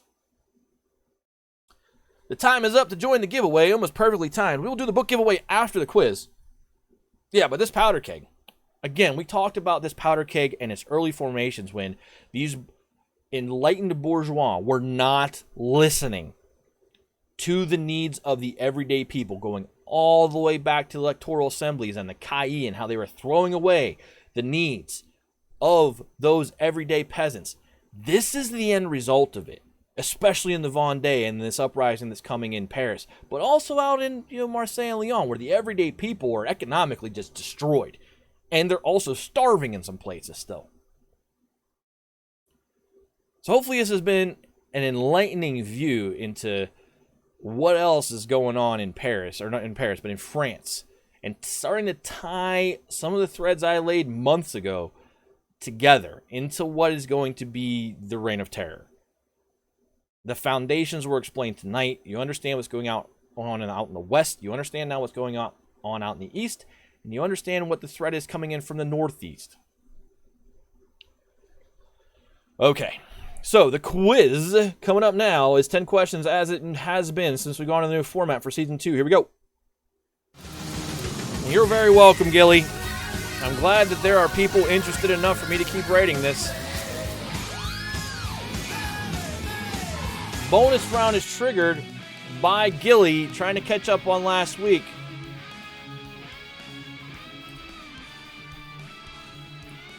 Right off the jump, Gilly goes bonus round, wants 5 points for his win.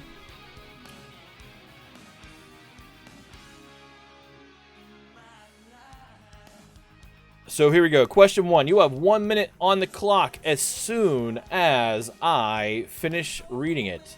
Question number 1.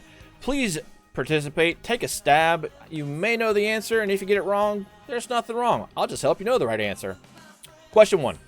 While the resentment in France at large had been brewing for some time, what was the catalyzing event which drove them to active rebellion in the Vendee? 1 minute. Make sure you use exclamation point answer, space, and your answer so that it gets correctly recorded. Do not use the word boy in your answer, or fix, or lord.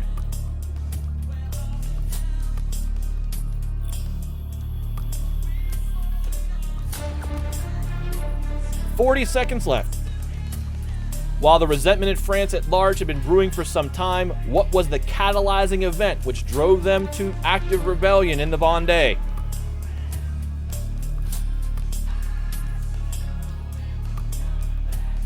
Rockets in. Exclamation point answer, space in your answer, Berlin. That's all. Answer is the command which writes it to a file. Writes whatever the string is afterwards to a file. That's how it works.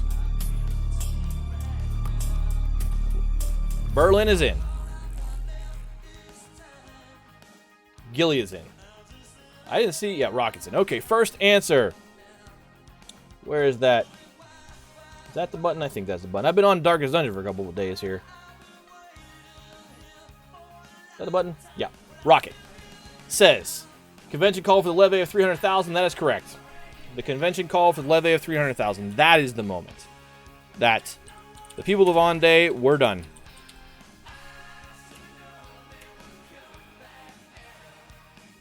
I made a command for the bonus round thing, and I still don't remember what it was. So let me go look it up real quick. I don't know. So I'm just going to have to give it to Gilly, because I think he's got the answer here. Gilly, what did you type as your answer? That's not it. The levy of 300,000 and the fact that the bourgeoisie were exempt from it, that's more than you needed. But yes, the bourgeois who were members of the National Guard were Remember exempt. to clonk that follow button. The bourgeoisie, sorry, that's the way to say that word. So that is still correct. The levy of 300,000 is the right answer. We will give Gilly 1 point here.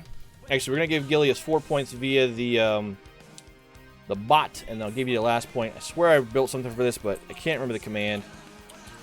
And I need to go through and make sure I've got a command for it. Gilly, we'll give you your 4 points, and then I'll give you the 5th one via the command so that it updates. Berlin's dartboard guess is something I can see, and it's not far from the mark.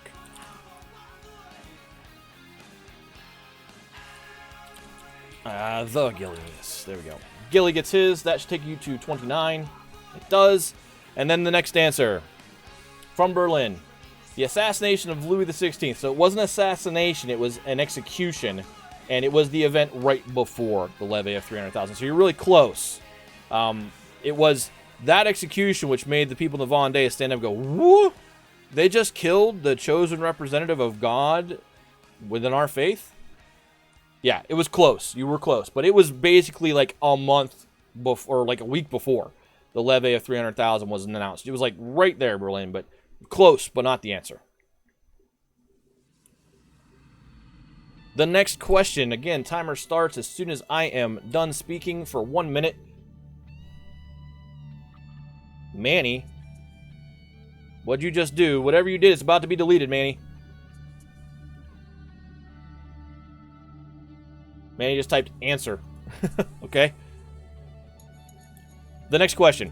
What was the main reason Marseille went from being a big backer of the revolution to one of the early cities to stand in opposition to Paris? Again, exclamation point answer, space, and your answer. What was the main reason Marseille went from being a big backer of the revolution to one of the early cities to stand in opposition to Paris? 45 seconds.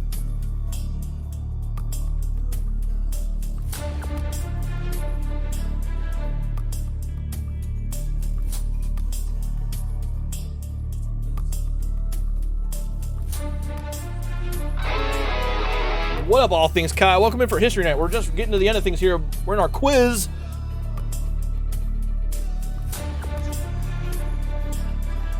What was the main reason Marseille went from being a big backer of the revolution to one of the early cities to stand in opposition to Paris? 10 seconds left. Rocket and Berlin are in. Gilly is in. 5 seconds. Time is up. Let's go to Rocket's answer. Trade was being cut off, causing people to lose money for both tradesmen and the working class. Disruptions, this is my written answer. The disruptions to maritime trade that revolutionary policies and the war with Britain had caused. So that is the gist of the answer. You got it, Rocket. The next answer comes to us from the trade blockade. Hi, chat. Love you, says Berlin. That is good enough. The trade blockade, the loss of maritime trade, that is in the answer. Berlin gets it.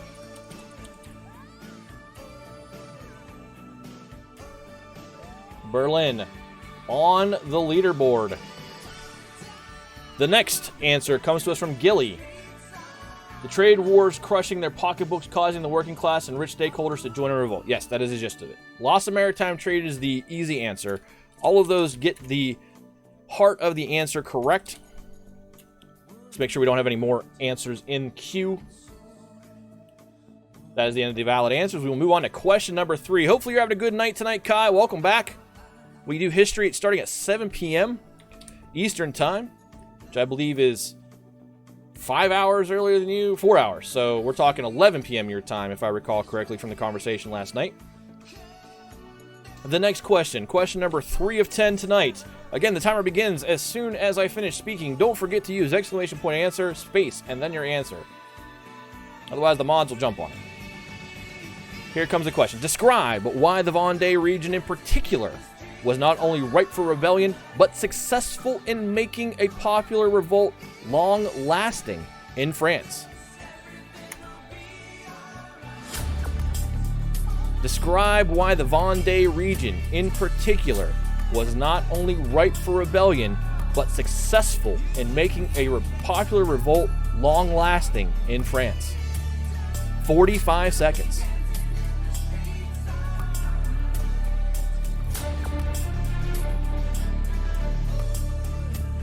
Describe why the Vendee region in particular was not only ripe for rebellion, but successful in making a popular revolt long-lasting in France. 25 seconds.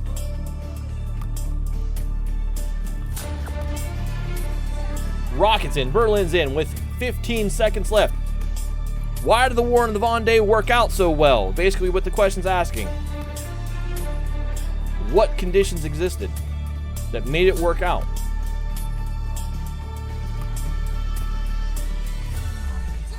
Time is up. Gilly is in.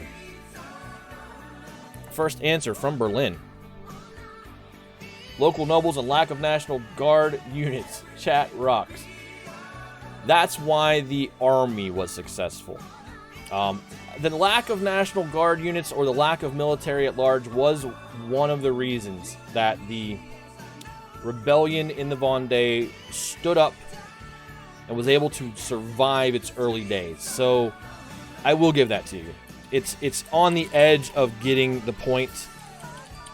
And perhaps if you stop saying hello to chat and write the answer out, you might get more in there because leniency on these will start to dissolve. You like the cool messages. Yeah, but you didn't get the whole thing. You got like 90% of the idea here. But I digress. We'll give Berlin the point. The next answer. They were very much an insular region and very religious. It was long-lasting to the knowledge of the area compared to the blues. Those are all correct. Here's my answer. The communities were insular and dominated by the Catholic faith, supported by local Sun clergy who had never really had a problem with the Ancien regime. And there was no concentrated military presence in the region due to its lack of commercial importance. So, insular, very religious are in there. It's enough of it to get the point, so we will give that to you. Yes, but I like to apply a fair standard, Berlin. So if I give you credit for a partial answer, then I got to give other people credit for a partial answer. It's about fairness. Don't forget, the giveaway for those of you who entered, will be up after. The giveaway is already closed, but that is the book we're giving away tonight. Rocket gets the point. The next answer comes to us from Gilly. The Vendee region was an insular region and not related to any major trade or population center of France. It had very little standing troops and was basically a little pocket of the old Ancien regime. That's the answer. Gilly gets it. And Gilly at 31. Rocket at 35. The next question. Clock starts as soon as I finish speaking. What were the two key groups that banded together in Marseille via the sectional assemblies to toss out the Jacobin leadership of the city? What were the two key groups that banded together in Marseille via the sectional assemblies to toss out the Jacobin leadership of the city? 50 seconds. Berlin goes crap.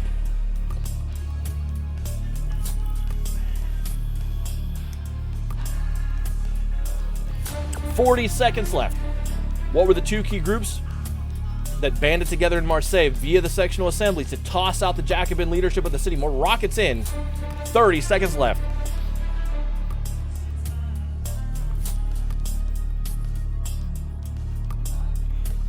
Berlin is in. 20 seconds left.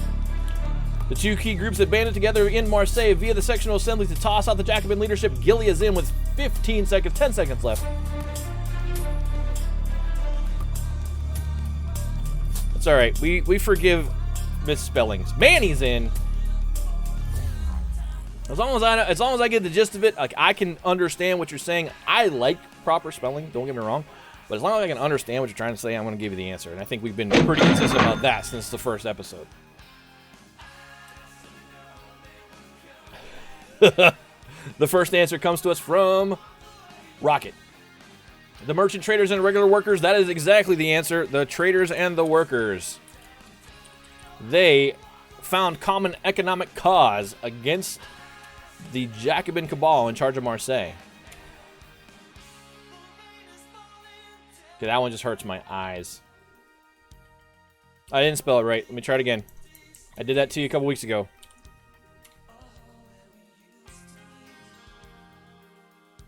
The next question answer comes from Burley goes, holy shit, I got it right. Merchants and their employees. This is a guess. It is the correct guess, though.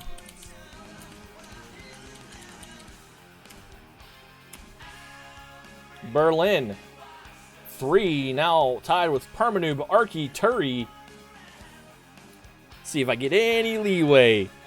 The next answer comes to us from Gilly. Their own insurrectionary committee and the Merchange. No, that is not right. There is no insurrectionary committee yet. The idea is who decided to come together, who allied together. They would eventually form an insurrectionary committee, but the foundational element, who found each other within the sectional assemblies when they are all kind of pissed off and allied together against the Jacobins. And I kind of said it pretty clearly that way during the episode as well.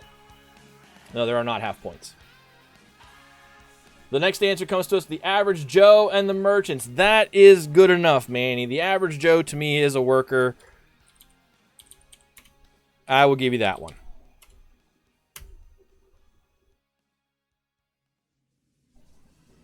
Manny, up to 13 points.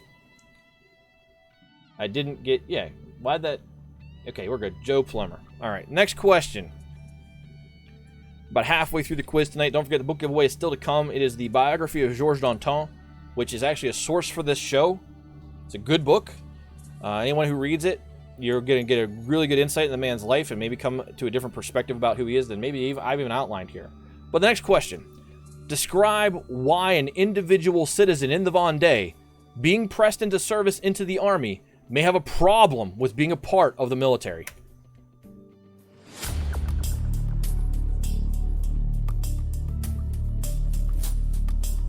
$50 seconds left. Describe why an individual citizen in the Vendee being pressed into service in the army may have a problem with being a part of the military. 40 seconds left.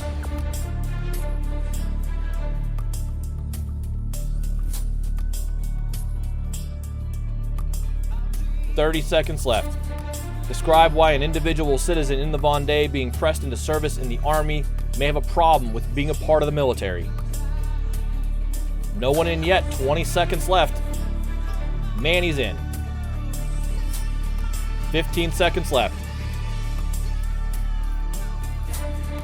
10 seconds left.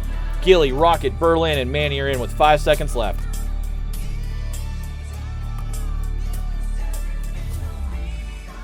First answer comes to us from Manny. They were forced, and it was not what they wanted to do. No, that's not enough. This is the answer I wrote.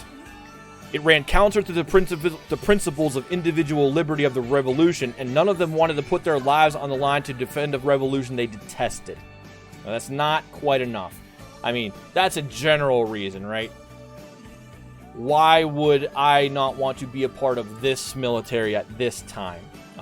Your answer is more of a why would anybody who's drafted not want to be a member of the military? I made it so I could understand it. They were forced. Yes, it's not what they wanted to do. That's true. But I'm more looking for those are what's. I'm more looking for a little bit more detail, Manny. So I'm not gonna give the point on that one. No experience. Nope. I guess they didn't wanna. Nope. Not the answer. They saw Paris as godless heretics who seized their beloved church property and kicked out their clergy. Why would they want to support their cause? That's the gist of the answer. Yes.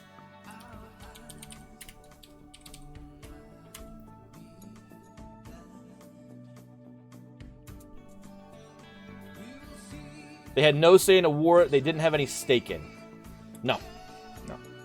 I think what I'll start doing here as well is I'll start reading my written answer, because I do write out answers to my questions, just so that I have a foundation to kind of judge things from. I think I'm going to start reading them out, because these are becoming more complicated.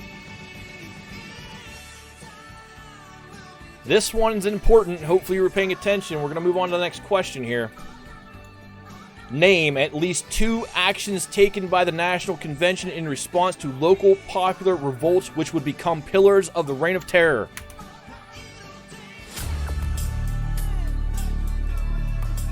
Name at least 2 actions taken by the National Convention in response to local popular revolts which would become pillars of the Reign of Terror. Yeah, you gotta be paying attention, Berlin.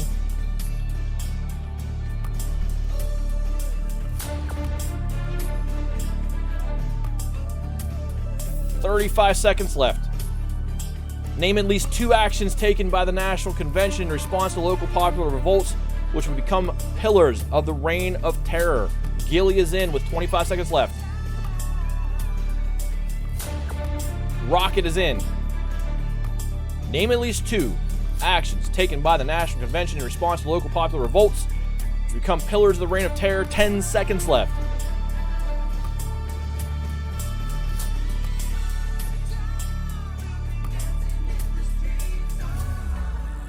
All right. Never getting it again. Here's my written answer. Creation of the Revolutionary Tribunal, dispatching of representatives on mission, wide dispersal of committees of surveillance, and creation of the Committee of Public Safety. Those are the potential 4. Creating the Committee of Public Safety, yes. Giving them absolute authority to carry out the actions they saw fit, no. That is not 2. That is 1 and in the same. It's alright. Question's over. Next, established representative on mission. Yes. Created the Committee of Public Safety. Yes. Rocket gets 2.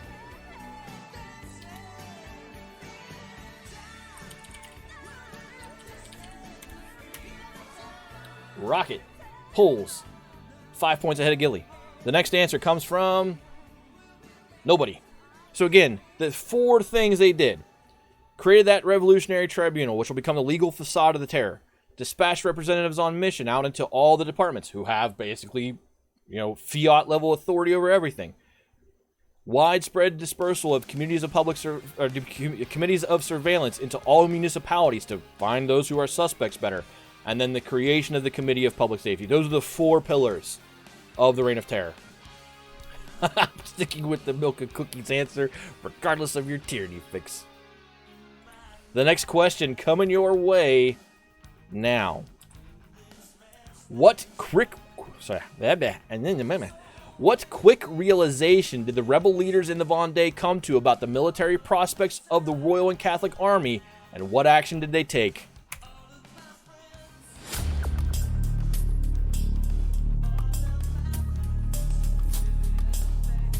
What quick realization did the rebel leaders in the Vendee come to about the military prospects of the Royal and Catholic Army, and what action did they take? 45 seconds.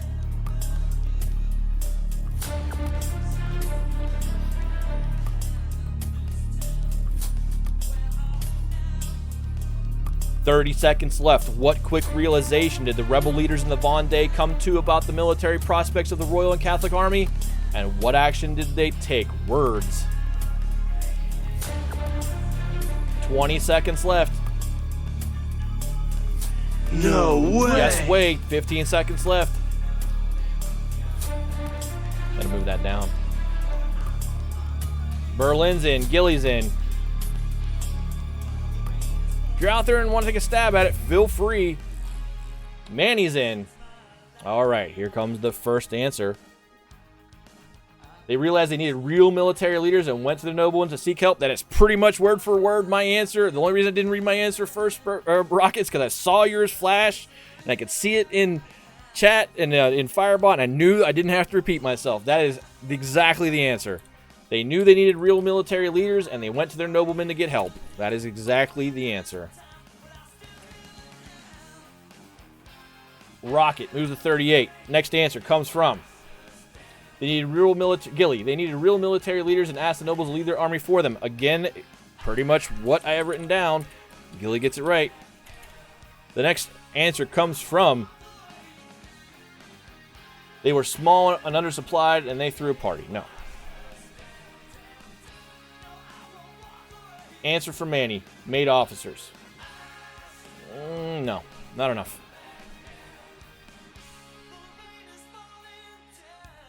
The next question.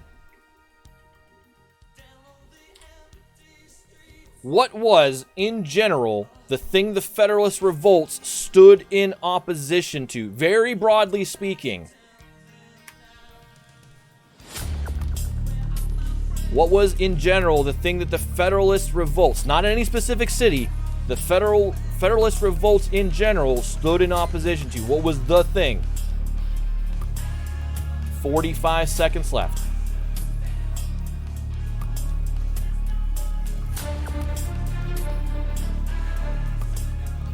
What was, in general, the thing the Federalist Revolt stood in opposition to? With 30 seconds left in the clock, Gilly is in.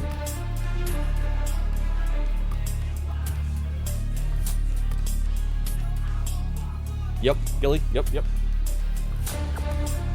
20 seconds left. What was the thing, in general, the Federalist Revolts stood in opposition to? Berlin's in. Rocket's in.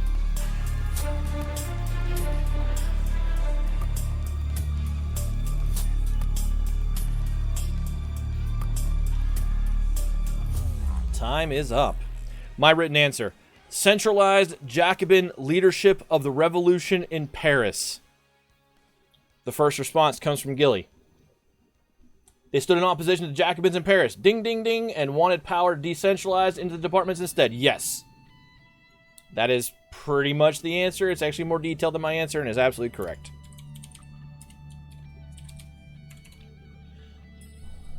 The next response comes to us from Berlin. They didn't like Paris.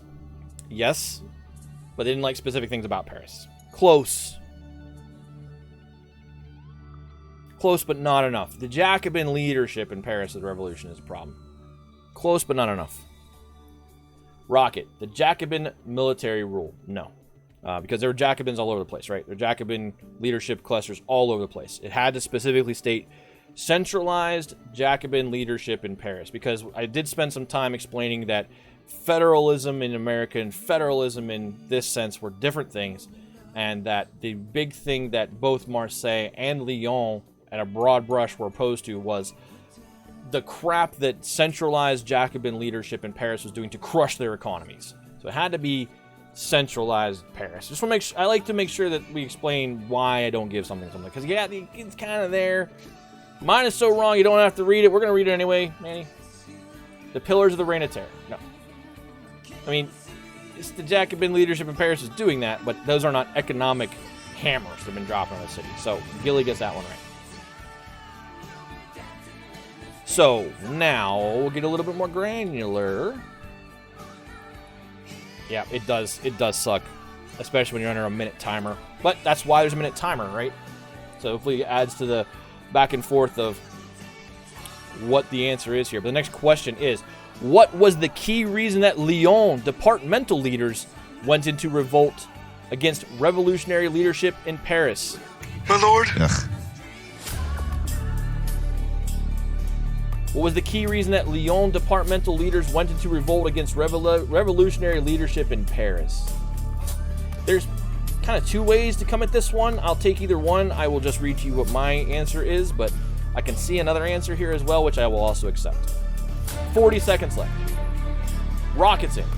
What was the key reason that Lyon departmental leaders went into revolt against revolutionary leadership in Paris?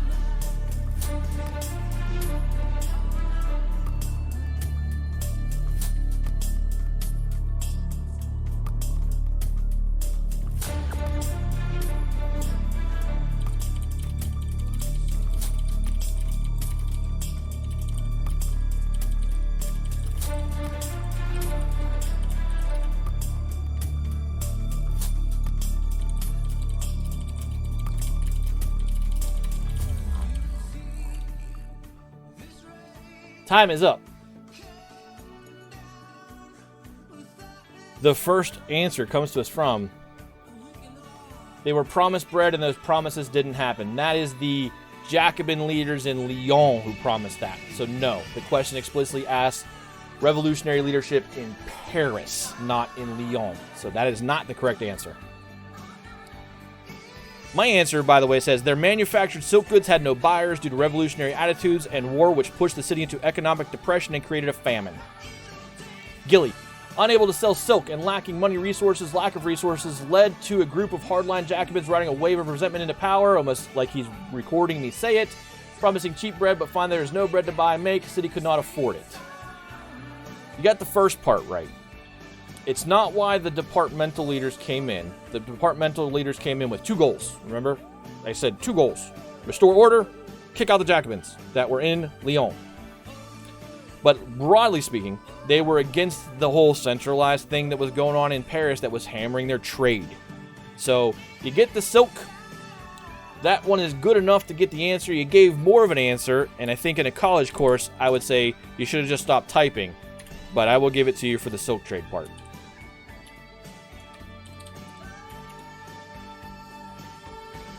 The next answer. No clue, but I like pie. No. And that's the end of the provided answers. We have one more question, and it's the most critical point of all of this to come out tonight. Last question of the night, before we give away the book. What was the main thing in common that the representatives on mission and the Committee of Public Safety possessed, which made them vehicles for despotic terror?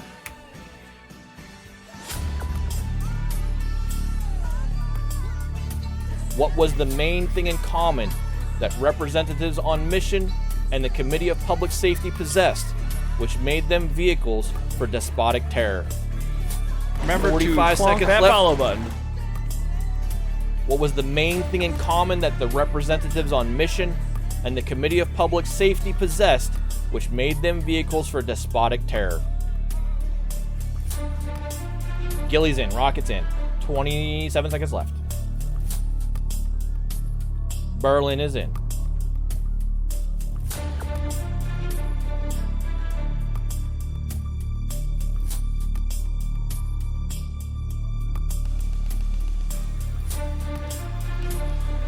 Ten seconds left. The thing in common between the representatives on mission and the Committee of Public Safety. What do they both possess, which made them vehicles for despotic terror? Time is up. The first answer comes to us from unlimited power over everything. Yep. They both had it, and that's why it's a problem. Rocket gets it right. My answer, nearly unlimited authority over all matters which confronted them. Rocket gets it.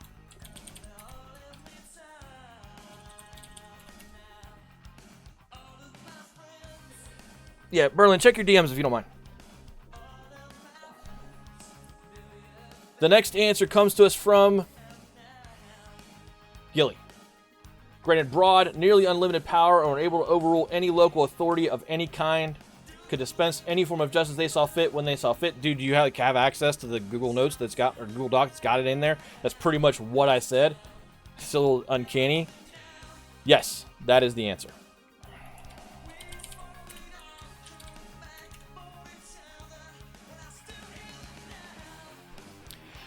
Berlin, with his joke answer, Twitter. All right, that is not the answer. So let's head back over. So on that note, I know we're trying to have fun there, but the whole idea of the quiz is to try to take a real attempt at the answer.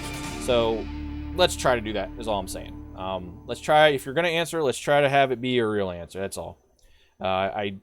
One of the reasons I do this series is because this is a long-form podcast type of a live take talk show, right? So I want the VOD to not waste the viewer's time, I guess is what I'm saying. So I'd like the attempts to be real attempts is all. Joke all you want in chat during the show. We get to the quiz, just kind of keep it on point, because if you haven't noticed, the quiz takes like 30 minutes. So if there's an answer in there we need to consider, good. If there's an answer in there that's not a real attempt, it's just extending the quiz length is all. And that's really my point there. But thanks for reading it, Berlin. And everybody else who plays, that's really the reason behind, let's take a good old, actual attempt at it. But we have a giveaway to do. So let's figure out who that giveaway is. I actually need to go find, we're going to go draw that giveaway winner, which I'm going to do from the bot. And here we go. For a copy of Georges Danton, A Life. Again, this will be delivered via Kindle or hardcover. There is no audiobook of it. So here we go. Who's the big winner? 4 viewers entered. The winner is Odd Dustin. For the second week in a row, wins the giveaway. And there is no audiobook, so Dustin, if you're in chat, reach out to me in DM and let me know. Otherwise, I will be talking to you and asking if you'd rather have the Kindle version or the hardcover version sent to you in the coming days. Thank you all for participating. Second month in a row. Second month in a row. Yeah, second month in a row is what I mean. Rocket, always there to correct any little grammatical misrepresentation. Thank you very much. This is part of Dustin's long-standing scheme to fully duplicate Fix's library. That would take some time. My ebook library, fiction and nonfiction, stands at over 4,200 books right now. My physical book collection, what is displayed in this room, is probably an easy 50 books. I have stacks of books on the floor. I just don't have places for them. But what is in the back room, in the storage boxes, is probably an additional 400 books. Yeah, I am a bibliophile. I like reading. There's a lot of books here. A lot of those books. A lot of that list is historical. I have books sitting over there in the milk crate that simply are point-by-point breakdowns of every Russian tank and Soviet-era tank ever made, Gilly. I got lots of books. I have books that outline the engines and how they worked of World War I aircraft, because I like this stuff. But anyway, digress. Hopefully you've all had fun tonight. I've got 2 full bookcases. My leather-bound collection is actually my pride and joy. I have a lot of leather-bound books. If you ever wanted to know what to get fixed for a gift, a leather-bound edition of a book I love is probably the best ever gift you could give me if you're just looking for something general. I'll read off what's on that shelf while we're at the end of the show here. Let's see.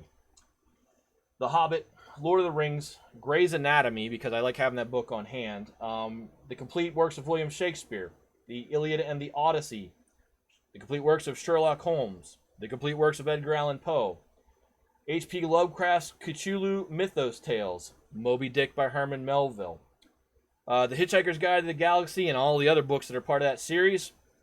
That is A Divine Comedy by Dante Alighieri, Tales of Norse Mythology, Bullfinch's Mythology. What is that one? Let's see. L'Amour to Arthur by Thomas Mallory, Art of War by Sun Tzu. I have an original leather-bound copy of Fight Club, which is autographed. I have a leather-bound of Dracula. I have a leather-bound of the Gallic Correspondence of Julius Caesar. That is a 100-year-old book. I have a leather-bound of Treasure Island. And that one is, that's just Roman history and writings.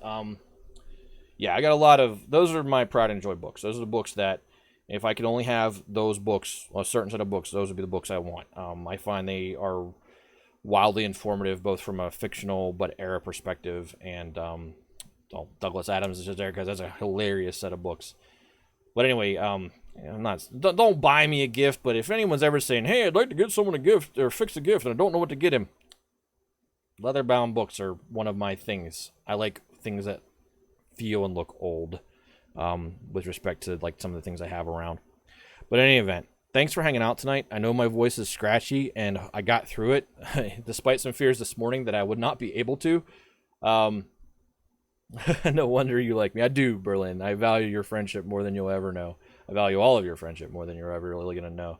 I kind of went into that last night, how you guys are kind of my be me group. I feel comfortable to be me around you. So, again, don't ever underestimate that. This is the last history stream where that goal for Stop Soldier Suicide will be at the bottom.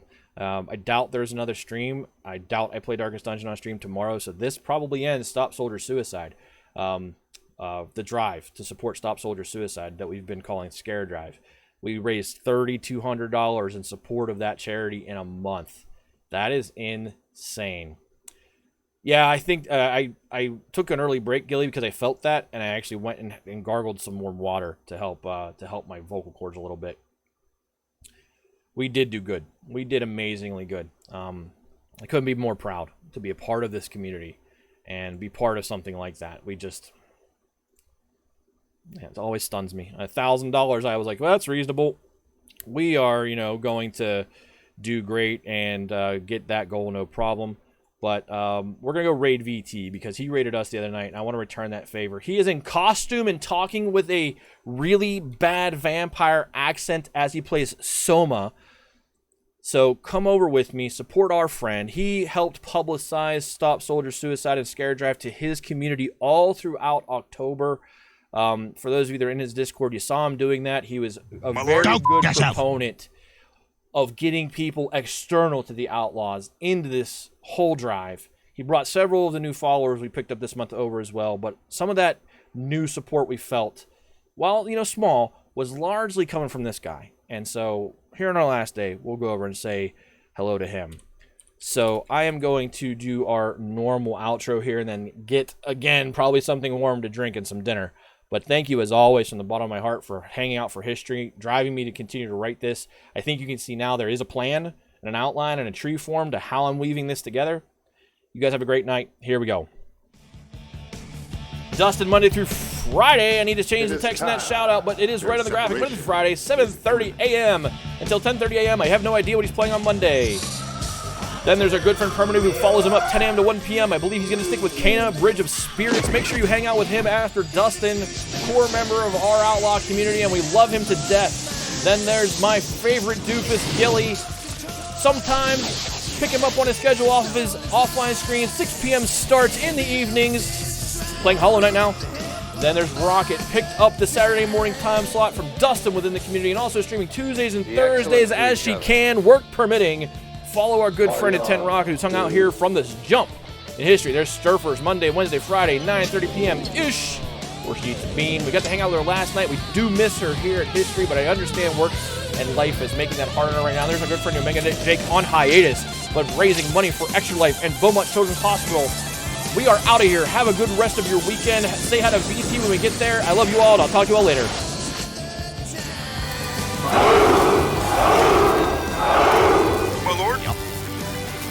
Be excellent to each other.